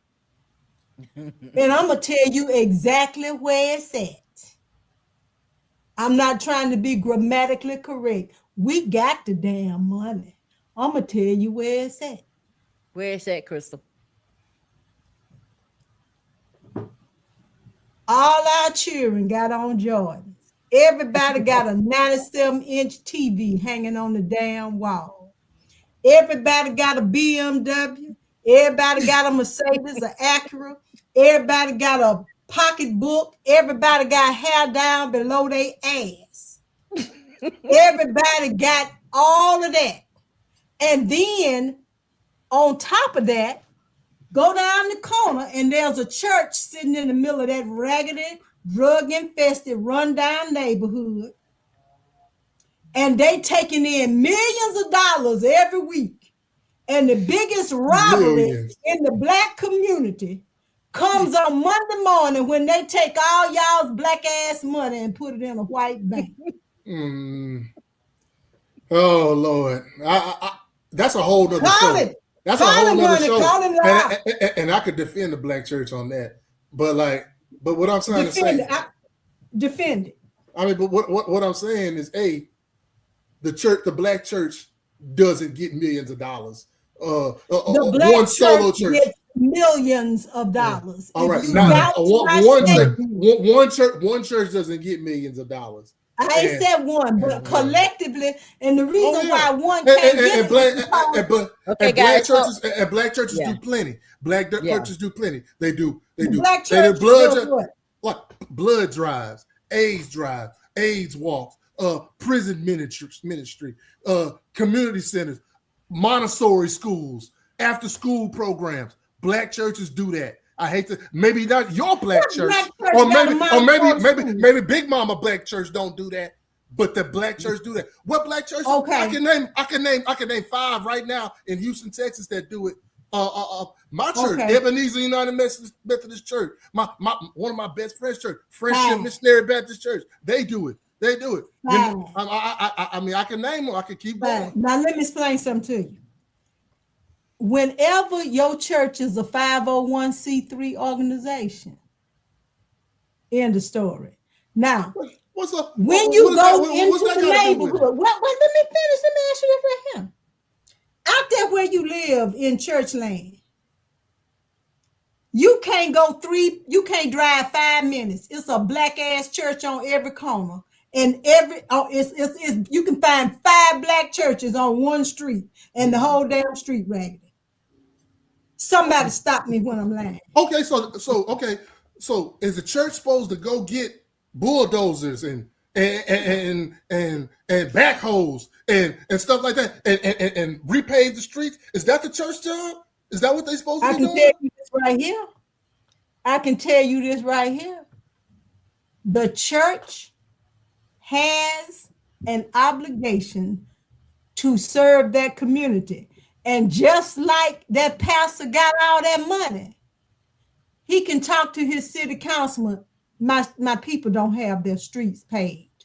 We got old people in this community. And if you want to frame it the right way, Councilman Thompson, 60% of the people who live in this neighborhood are over the age of 65. Many of them have health problems. I'm concerned that the streets are in such a condition that the ambulance cannot get through in case of an emergency. Bam! Bam!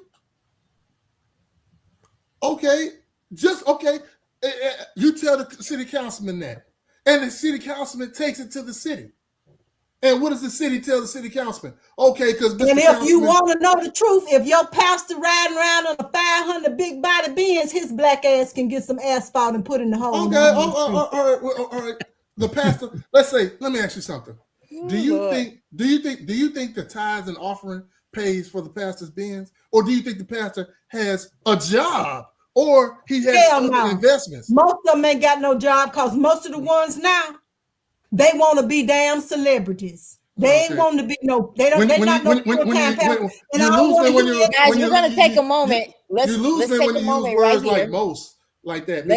My grandfather pastored a church. My brother was a moderator over a bunch of churches. But that was the church back then when the church was real. My grandfather never allowed not one congregation he pastored to become a 501c3 incorporated church. Because once you become a 501c3 church, you can't preach the real gospel. You better hear what I say. You better read what that 501 tell you. You better not say it. Man, that's not true at all. That's true. Look it up. I tell you what. I bet you $1,000 to a bucket of donut holes that when you got a 501c3, is certain things that you cannot do. There are restrictions. Yeah, you're right. You're right. You can't sell stuff out the church and not pay taxes. It's a lot of things that you cannot do. Yeah. Read on. Read on. Like nothing according to the gospel. Nothing according to the gospel. So guys, here's what I want y'all to do. I want everybody you're watching. I know you are enjoying this conversation. Please like this broadcast, right? Share this broadcast. This is great conversation. This is what I love about the people that I bring here. Even though we don't agree, we still have respect, right, guys? Absolutely. Because now Thompson making some good points. Yeah. Why? Dr. Felicia say, why the pastor want to drive his Benz on a raggedy street? He gonna tear up his extension, his suspension. He don't give a damn because he don't live in the neighborhood no way. All he got to do is drive around the pothole, and then go back where he come from. But he gonna get. But I'm telling you, he gonna hit the pothole and tear up his car. He can't tear up his car, right? Come on now. Listen, one thing I do agree that the church is definitely different. Like, because we're from Alabama, and Crystal and I are from the same city, and she's right. And Charlie, is that it has changed, Brett. Do you agree just a little bit that it's not the cornerstone like it used to be? Yes. What's changed is that there are by the largest scales, there are mega churches now.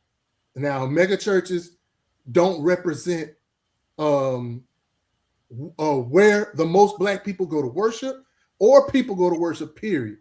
Right. They're still in the minority, but they have the most eyes on them due to social media and the media, and those are the ones that get the bad reps of that. Man, I mean, my brother's a pastor. Let me ask y'all a controversial. We got 250 members. You know what I'm saying? My brother doesn't drive no Benz. You know what I'm saying? I mean, right. You know, it's not all. He drives a used. Yeah, he drives a used Infiniti.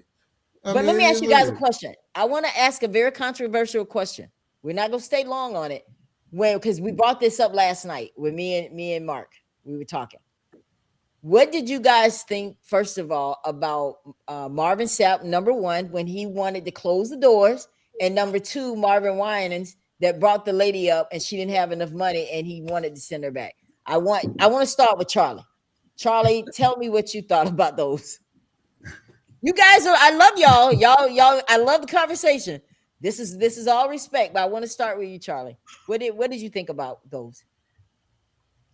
Real talk. I mean, from my perspective, this is from me.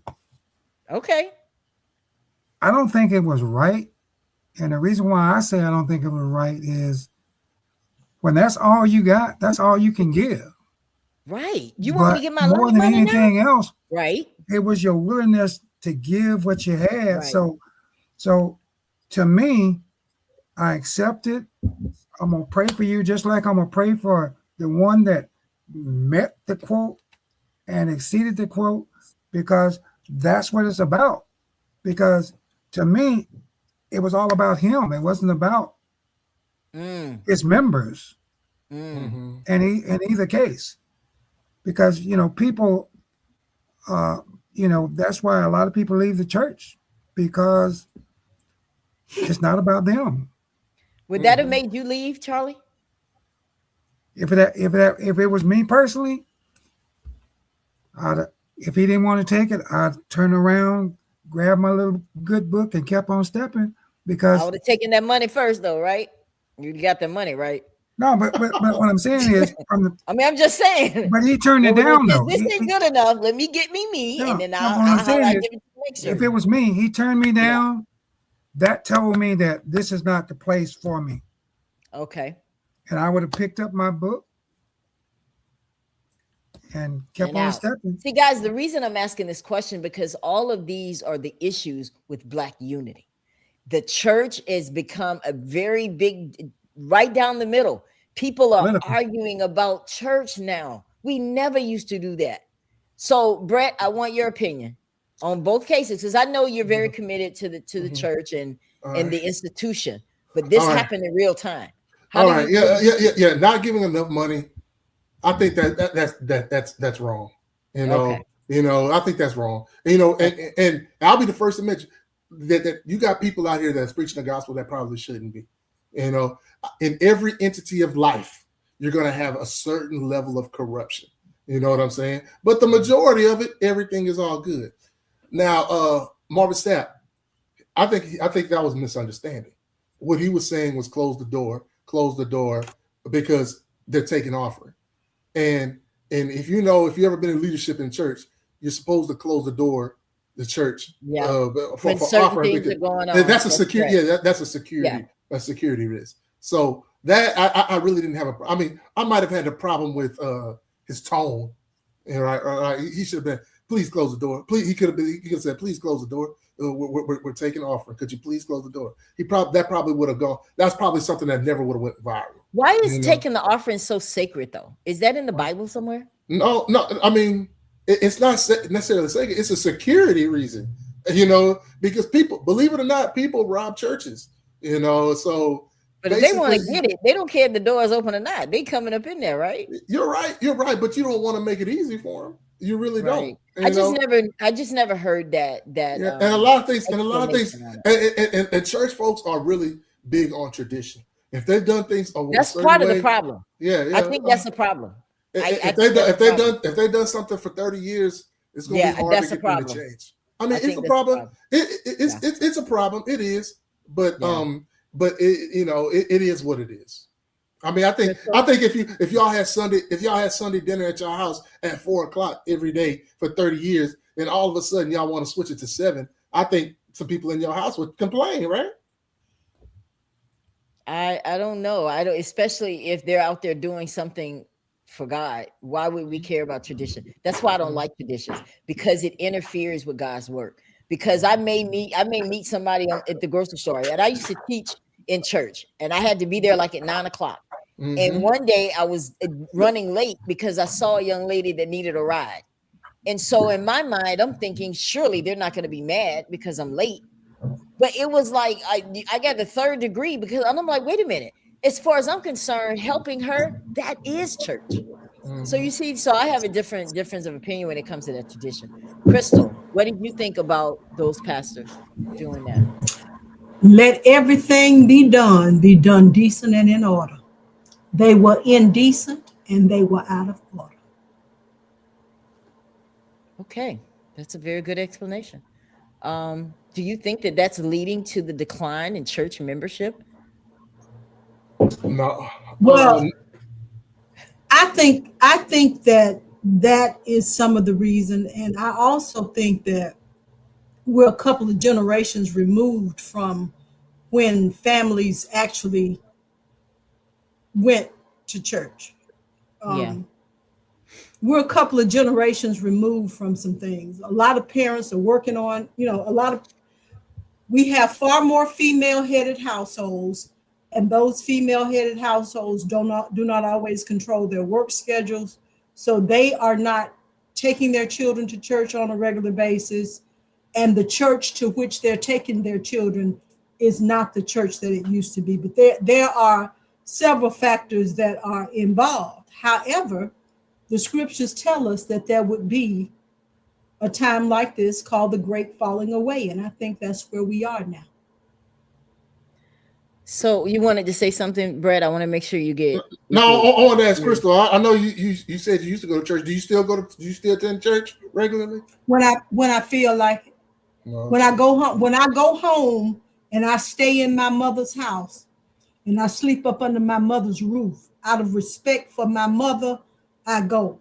For the most part, if the right choir singing and the music gonna be good and I feel like it, I'll go. Otherwise, I don't. I feel like going to church for the most part now is a waste of time. Do I believe in God? Absolutely. I believe God, and I acknowledge that the true and living God is the only God, and He is the sovereign God over my life. But I am very sickened at what the church is becoming. All right, Ella, I didn't get to answer your question, but like why people are leaving the church now. I think the biggest thing is that we live in a society of drive-through windows, microwave ovens, and things that are packaged really quickly and convenient. And people want church to be that way too. And when the church didn't move as fast as convenience as other things, I think a lot of people fell off. I think a lot of people fell off because of that. Crystal, you're shaking your head. Why? I think people who come up in them storefront churches, them new microwave, like he said, them Pop-Tart churches. I think they probably do. Crystal, did you say Pop-Tart churches?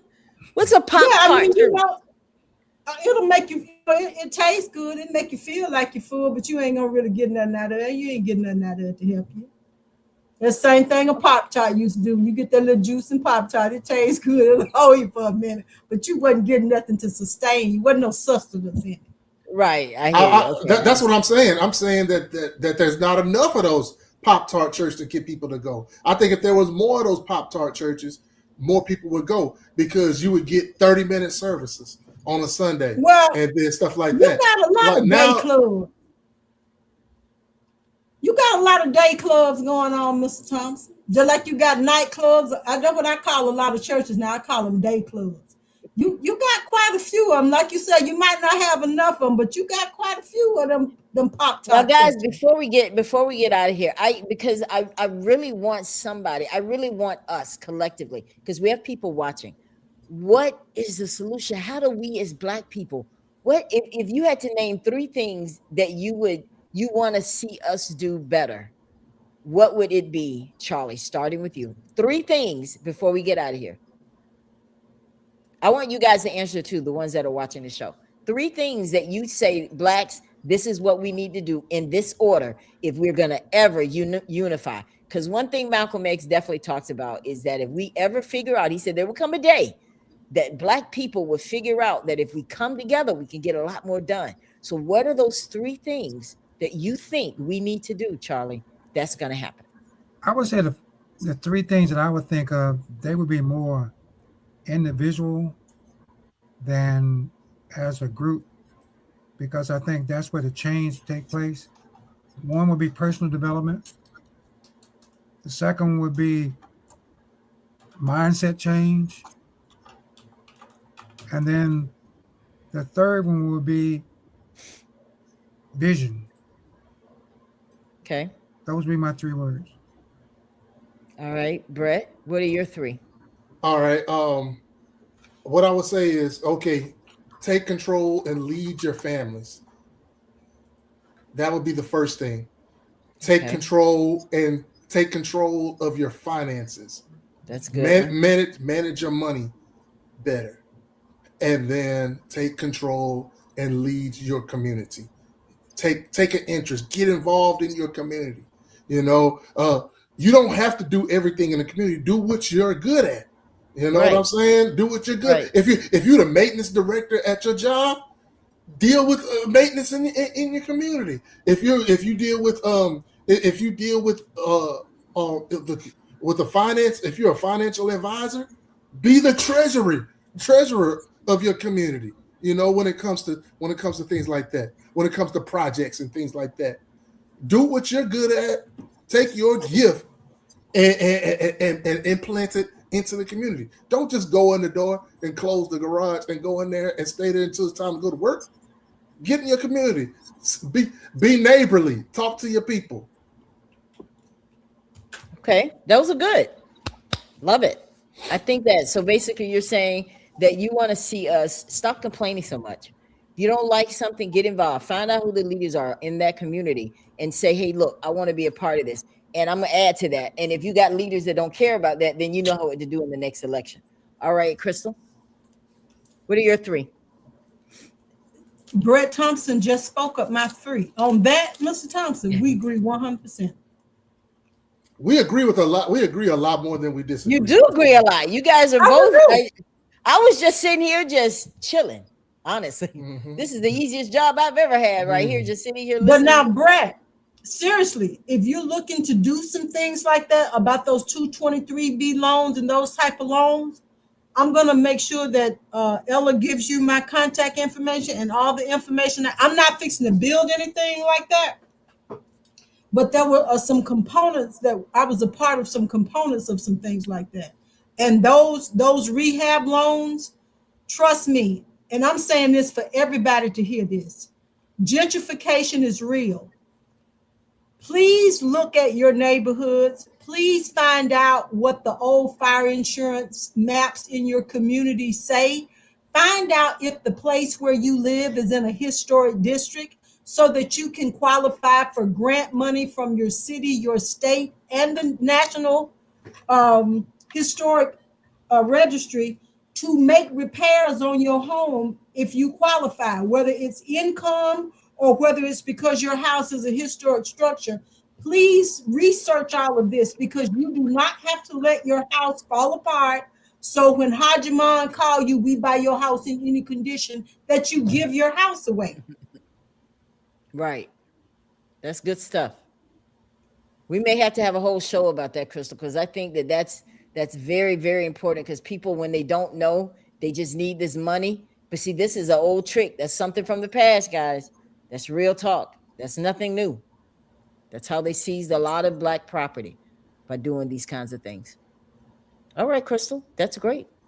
Well, guys, please do me a favor and like the broadcast. I know you guys all got something out of this one tonight. I got something out of it. I love it. We're going to continue this conversation tomorrow night. And then I won't be live again until Monday, because I'm going to let y'all enjoy the Super Bowl. I know y'all want to come to the Ella Johnson Show. I got it. But I'm going to let y'all go ahead, have your parties. Or as Crystal say, go find your boots, get them off the ground. Right, Crystal? Get your fans. Yeah. Look, listen. I'm trying to let them get their boots off the ground, Crystal. The Super Bowl is Sunday, right? Yes.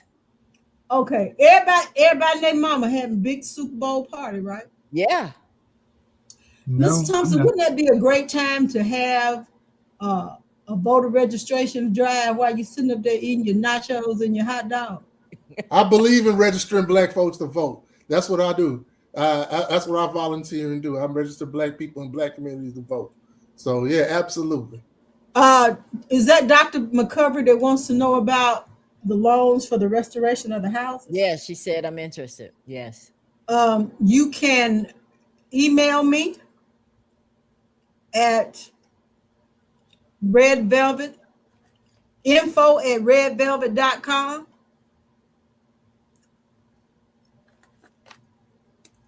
That's 2 D's, yes or no? With 2 D's, red with 2 Okay. D's. Yeah. You can contact me at 601-573-7833. There you go. Crystal making herself available. Listen, guys, Crystal and I are very good friends. I know this woman personally, and I know that her heart is in the Black community, but she just is very passionate in not wanting us to be Right. ignorant. No, Amen. I'm not a bad person. Now my heart is in the Black community. My house can't be there, but my heart is there.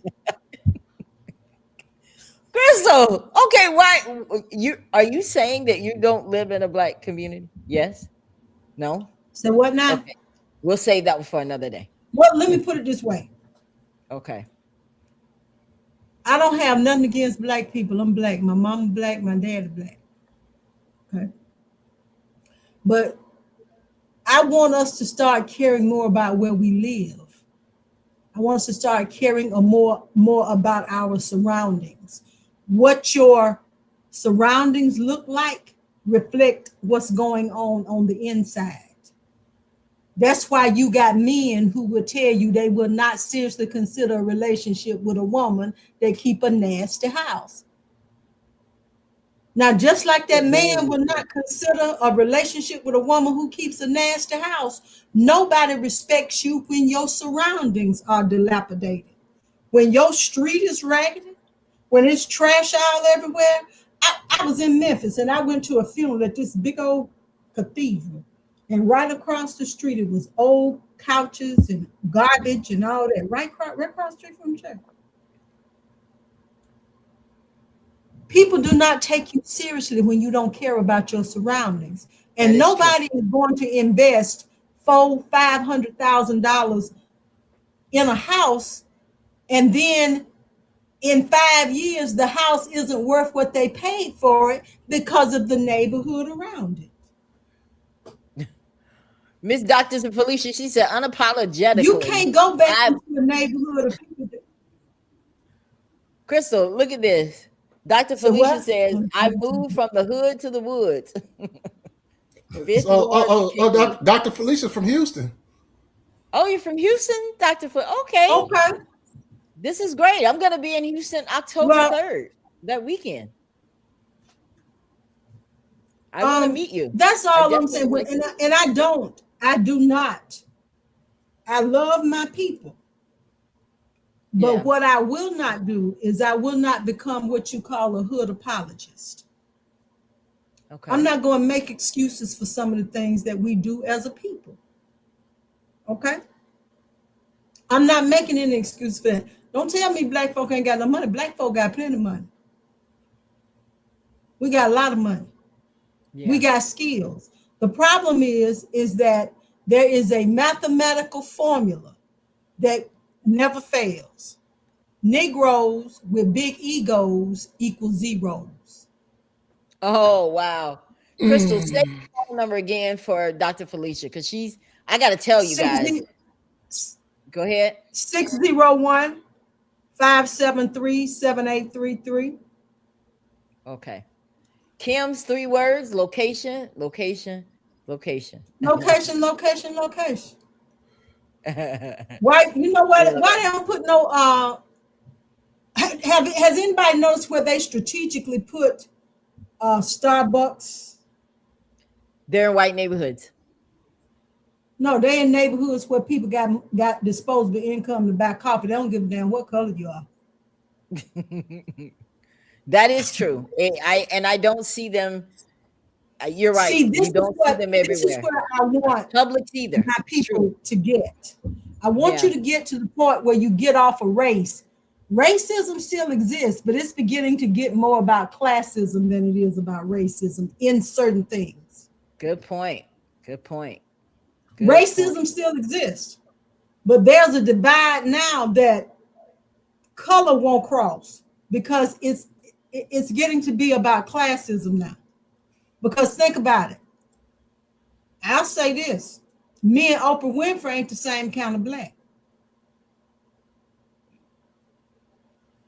We ain't the same kind of black. Oprah Winfrey's a billionaire. Okay?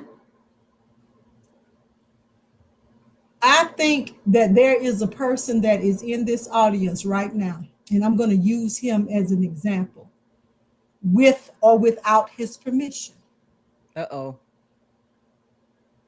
I went to school with a young man whose family hails from Franklin, Alabama. A lot of the black people in Franklin, Alabama did not come off of their own land. They worked on a farm and they lived on somebody else's place. And when they were able, they left and they bought small homes or they temporarily lived in public housing. And in one generation, this young man's mother took a job working as a home health nurse's aide to bring her family up out of poverty. Amen. She sent her children to college, educated them the best that she could. And not only did she educate her children, she motivated other people. Lots of others. This person ended up working in corporate America, returned to his hometown, and is beginning to rehab places so that people have a place to live and that it becomes a monument to what being responsible and accountable will do. His name is Kim Abney. His mother was Ola Mae Abney. He didn't talk about it. He was just being about it. That's right. Now, if anybody can tell you about it, he can. I'm not saying that anything that Mr. Thompson is saying is not valid. I'm not saying everything that Mr. McCants is saying is valid to a certain extent. But at some point, we can't wait for the government to come save us. That's true. 1000%. Because by now, we ought to have figured out that they ain't coming. They ain't coming. We sitting there like somebody waiting on a bus that ain't never coming. Right. All right. The bus ain't coming. What I want to say is I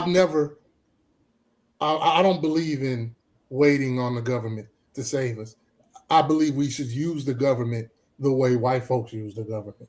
All right. If that's not possible, then tell the government to get out the way. Give us our tax money back. Absolutely possible.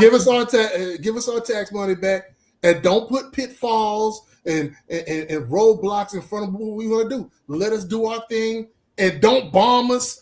Don't gerrymander us. Don't eminent domain us. Don't do none of that. Let us do our thing and let us go forward. Then start being very, very, very careful about who you send to represent you, because just because somebody look like you don't mean that they got the best interest. They don't have your best interest at heart. The other thing that I want us as a people to realize is that I don't have to wear your same colors. I don't have to be a part of your same Greek letters. I don't have to have the same degree that you have. I don't have to go to the same church you have to have valid, vital information that you need to improve your situation, to better your organization, or better your community. As soon as we get over this clique bullshit, we will be a much better people. I don't have to be your soror to help you. I don't have to be your frat to help you. I don't have to be a member of your church.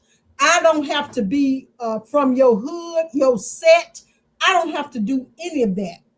The problem is we have created all these little cliques to make us feel like we exclusive and we somebody, when collectively we keep pissing on each other's campfires and putting each other's fire out because we don't think this person is credentialed as the other one is. One of them winos up under the tree, when you talk about rebuilding your community center, that old wino sucking on that bottle of old Irish Rose might be a retired brick mason. He might be the one that can tell you how to brick it all. Come down there because he ain't got nothing else to do, because he remembers when the community center was good, and just on the strength of being from that community will lay them bricks down for you. But no, we ain't gonna talk to him. Everybody got to have more damn degrees in a thermometer and no common sense. Everybody got an idea and got a plan, and ain't nobody gonna stop paying them overpriced ass mortgages and car notes and credit card payments to put their money where their damn mouth is. You can get 10 people. I sat in a room and I watched a man raise $100,000 in 15 minutes. It was 50 people in the room and they each pledged $2,000 and they paid it. When we get through talking, ask 100 Negroes to give you $1,000 and see what you get. But guys, I want to address this. I want to address this comment. So what now, babe? I want to address this comment that Kim just put here. He says the government He's absolutely right. is providing funds to improve housing in opportunity zones. Very few Black Americans are seeking these funds. Why do you guys think that is? Why? We haven't been educated on it. We haven't what, Mr. Thompson? We haven't been educated on how to get this money. We are, and can I tell you something else, Mr. Thompson? And I'm not saying that you're guilty of this, but I'm telling you this because I know this to be true. Too many of us only want to get our information from certain sources. True. The old folk used to say the devil might have brought it, but the law still sent it. That's and I heard Ola Mae Abner, you said it, baby. She said, child, the devil might have bought it, but the law still sent it. Get over the barriers that's keeping you from getting information. Okay. Good point. We too often we worried about we just like people when somebody called and said we going over to Auntie house, who all gonna be there?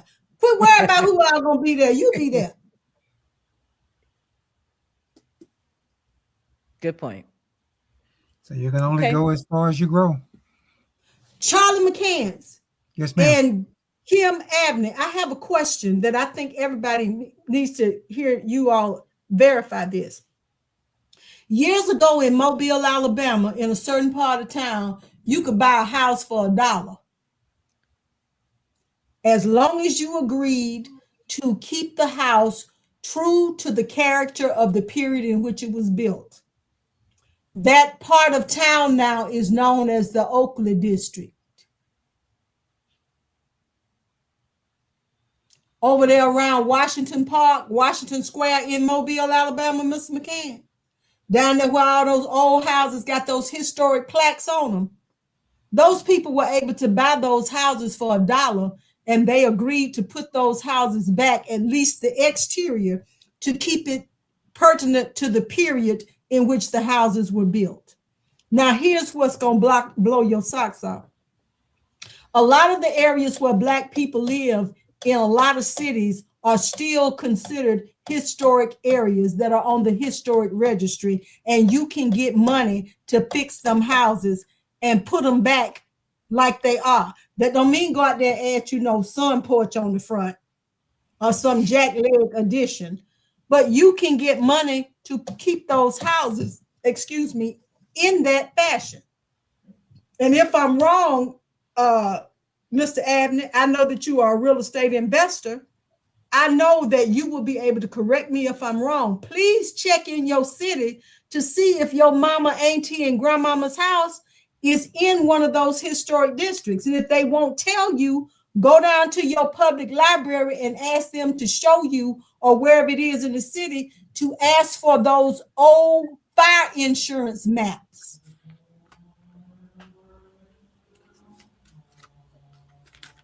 Okay. Wow. Guys, Reading what a is night. fundamental. It's okay to read. We can read now. That's right. Not That's to pay right. your ass because you read now. Read. That's it's okay right. to read. That's right. That's right. It's on your phone. It's on that $1,500 iPhone you got. Google is your friend. Girl, Crystal. Copilot, Siri, Crystal. Alexa. Gemini. Crystal. Copilot. Hey, Alexa, what is a 223B loan and what qualifications or criteria must I meet to get one? It's going to say 226B loan is You can go to the following website. It'll do it. It sure will. She not lying. I'm just a little colored girl from the country. I ain't all that smart now. I'm just a little colored girl from the country. But I'm a nose to help. So, Brett, this is your first time meeting Crystal. What a pleasure, right? Yeah, Crystal. Don't give up on the Black church. Find you a Black church in your community that aligns with you. This church is not a waste of time. Trust me. Great. You can still out here be doing the Lord's work. Great. You need to find a church that you can educate the members on the 223B loan. How about that? See, why not? In the Black church, if you ain't no school teacher, if you ain't got all them degrees, they don't want to hear nothing you got to say. No. You just can't go. Don't go to no mega church. Find you something with 50 to 150 members. Okay, they got to have a good choir. I ain't going to no church. They ain't got no good choir, I ain't going. Okay. You got to have, if anybody know where this church is, if you got a good choir, if you got that usher, if them ushers in your church still got them wear them stockings, and they still got some of them fans from the funeral home, I'll come in there. If your choir still singing some rolls, if you got a choir that on the first Sunday they march in, they coming in there, and I mean they can say, if you got one of them deacons that get down on his knees and tell the Lord, last night when I was walking the floor, Lord, I was praying that you would go into the hospitals and touch the sick. Go into the jailhouse, Lord, and let them know. And Lord, and I want one of them preachers that when he get through praying, saying, Lord, when I've done all I can, let your servant lay his head on your breath and breathe his life out. And how sweet the day. Amen. Y'all ain't got nobody having no old-fashioned church like that. Man, you in Mississippi, they want them everywhere. Go and find no, that ain't money. No, baby. You done moved too far out. Baby, everybody here got a praise team. You got 5 people up there singing. Every one of them got a microphone. Brett, I'm curious. Do y'all still have choir anniversaries at your church? A choir anniversary? No. Like choir day? No, not at my church. Not at my church. But it is, Crystal. But we do have my church is 100 and some 20 something years old. So it's an old-fashioned church. Let me ask you this. Y'all got any hymn books in y'all church? We certainly did. We just got some more. Our hymn books. We was down to like 5 of them, and then we went out and we ordered and got another 120 of them. We good. Okay, y'all using y'all sang out them hymn books in y'all church sometimes. We certainly do. I might have to send y'all a donation. I like that. Yeah. I'm going to be in Houston October 3rd, guys, because as you know, on this show, we do a lot of domestic violence stories. And so I've been invited to come there October 3rd to speak to women who are in that situation. So I'm excited about that. I'm going to find me a church when I'm out there, Brett. All right, fine. They have plans for me and where I'm going and all that stuff. Yeah, I can recommend you to one. Okay. And I definitely have some recommendations for you. Hey, Brett, what's your number? Don't go out there to that church where they be shushing them people up in there. Talking about, shh. Don't go out there, man. Hey, Brett, what's your number? Crystal. My number, you want my number? My number is 713-478-6013. Brett Thompson. Repeat that, Brett. 713-478-6013. So there you go, Crystal. You have his number. You guys can go ahead and stay in touch with each other and keep it going. I mean, this is how our community grows, guys. One step at a time. Shows like this, even though we disagree on some things, collectively, we all know that we have to find a way to unify. And this is how it starts, by talking, right? So if anybody doesn't have anything else to say, we're going to get out of here. We're going to continue this conversation tomorrow. Thank you so much, Dr. Felicia. She has truly been a blessing tonight with all of the comments and regurgitating everything that's been said. Thank you for that, sweetie. And nobody even asked her to do that. She just took it upon herself. So I appreciate you. And I saw your comment. I want to meet you too. I want to definitely see you when I come to Houston. I'm looking forward to that. Anything else, Crystal, Brett, Charlie, anything before we get out of here? Are you guys coming back tomorrow night with us? What's the topic? Same thing. We're going to continue this conversation. Okay. Oh, before I go, Brett, do you do speaking to young men or do you do any speaking at all to young people? At my church? No, like if somebody call you and say, like if you send me a CV, are you available to speak like at forums for young men? And yeah, what I can speak on is young men, if they're looking for jobs, how to conduct yourselves in interviews, and how to write a resume, and all that. Yeah. I could definitely do that. And second chance people, Crystal. He helps people that are getting out of prison find jobs. You do transitioning? Yes, I do. That's the next step of my staffing agency is second chance. Nice. Okay. The Robert Johnson Woodruff Foundation used to have big grants or grant funding for people who impact the lives of young Black men like that. They may still do. It's worth looking at. Let me write that down. Robert Johnson Woodruff or Robert Woodruff Johnson.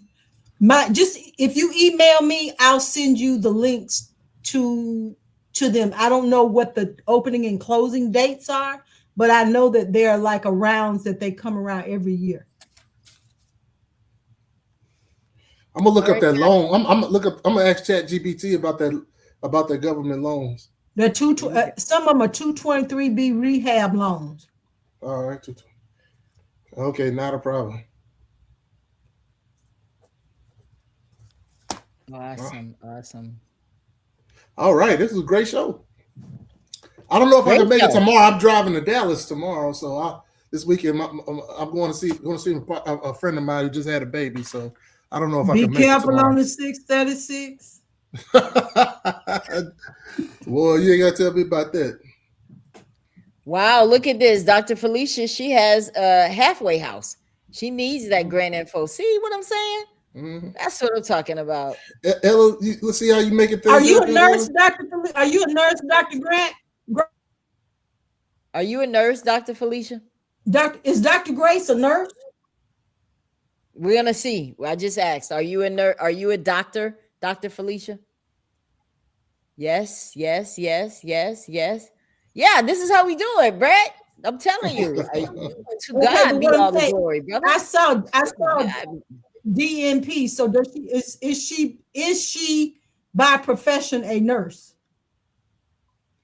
We're waiting on that answer. Tell us, doctor, before we get out of here. Are you a nurse? And why does that help her have certain things available to her if she is? There's a bomb in Gilead, or the Gilead Foundation. If she's got a halfway house. Yes, she is a doctor. I want to No, expand. no. Is she a nurse? Was she a nurse by profession? Because if you see when I see DNP, I'm thinking a doctorate in nursing practice. Okay. Ask your question again. Are you a registered nurse by profession? I saw the doctor, but what is the base profession? all right? Give us that answer, doctor, and we're going to get out of here, guys. It's been real. Charlie, are you going to be able to join us tomorrow? Crystal, tomorrow? Yes.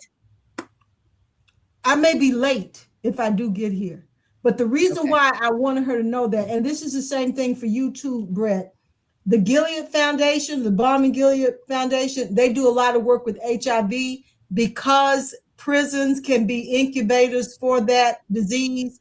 People who are coming out may have or be at risk, and you have an opportunity to have that HIV STD disease prevention, not only through that foundation, but through your state health department. They are also what you would call a sub-grantee that can help you with health initiatives for those guys that are transitioning. So, guys, we didn't take up a collection tonight. But y'all can like the broadcast and share the broadcast. That's how we do. Maybe we should start passing the collection on the Ella Johnson Show, Crystal. I'm just saying. Y'all got some nuggets tonight. This was free. This was good stuff. Oh, yeah. You talk trash all you want to, but man, when you get through talking trash, you ought to be done saying something that's going to help somebody.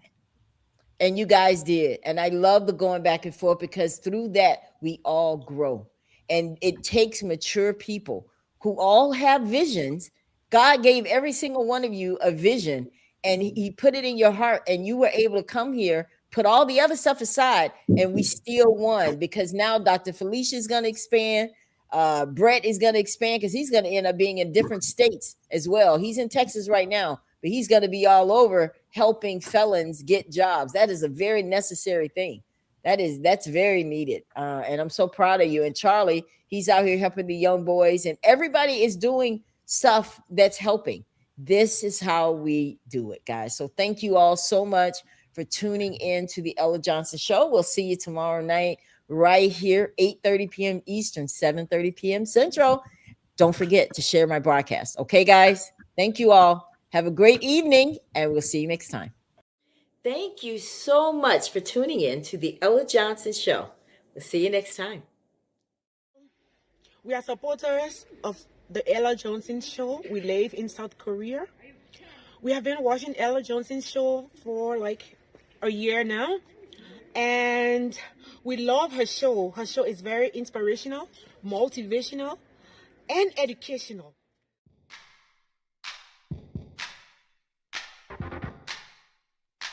If you would like to be a guest on the Ella Johnson Show, send an email to theellajohnsonshow@gmail.com or send a text message to 407-334-6997.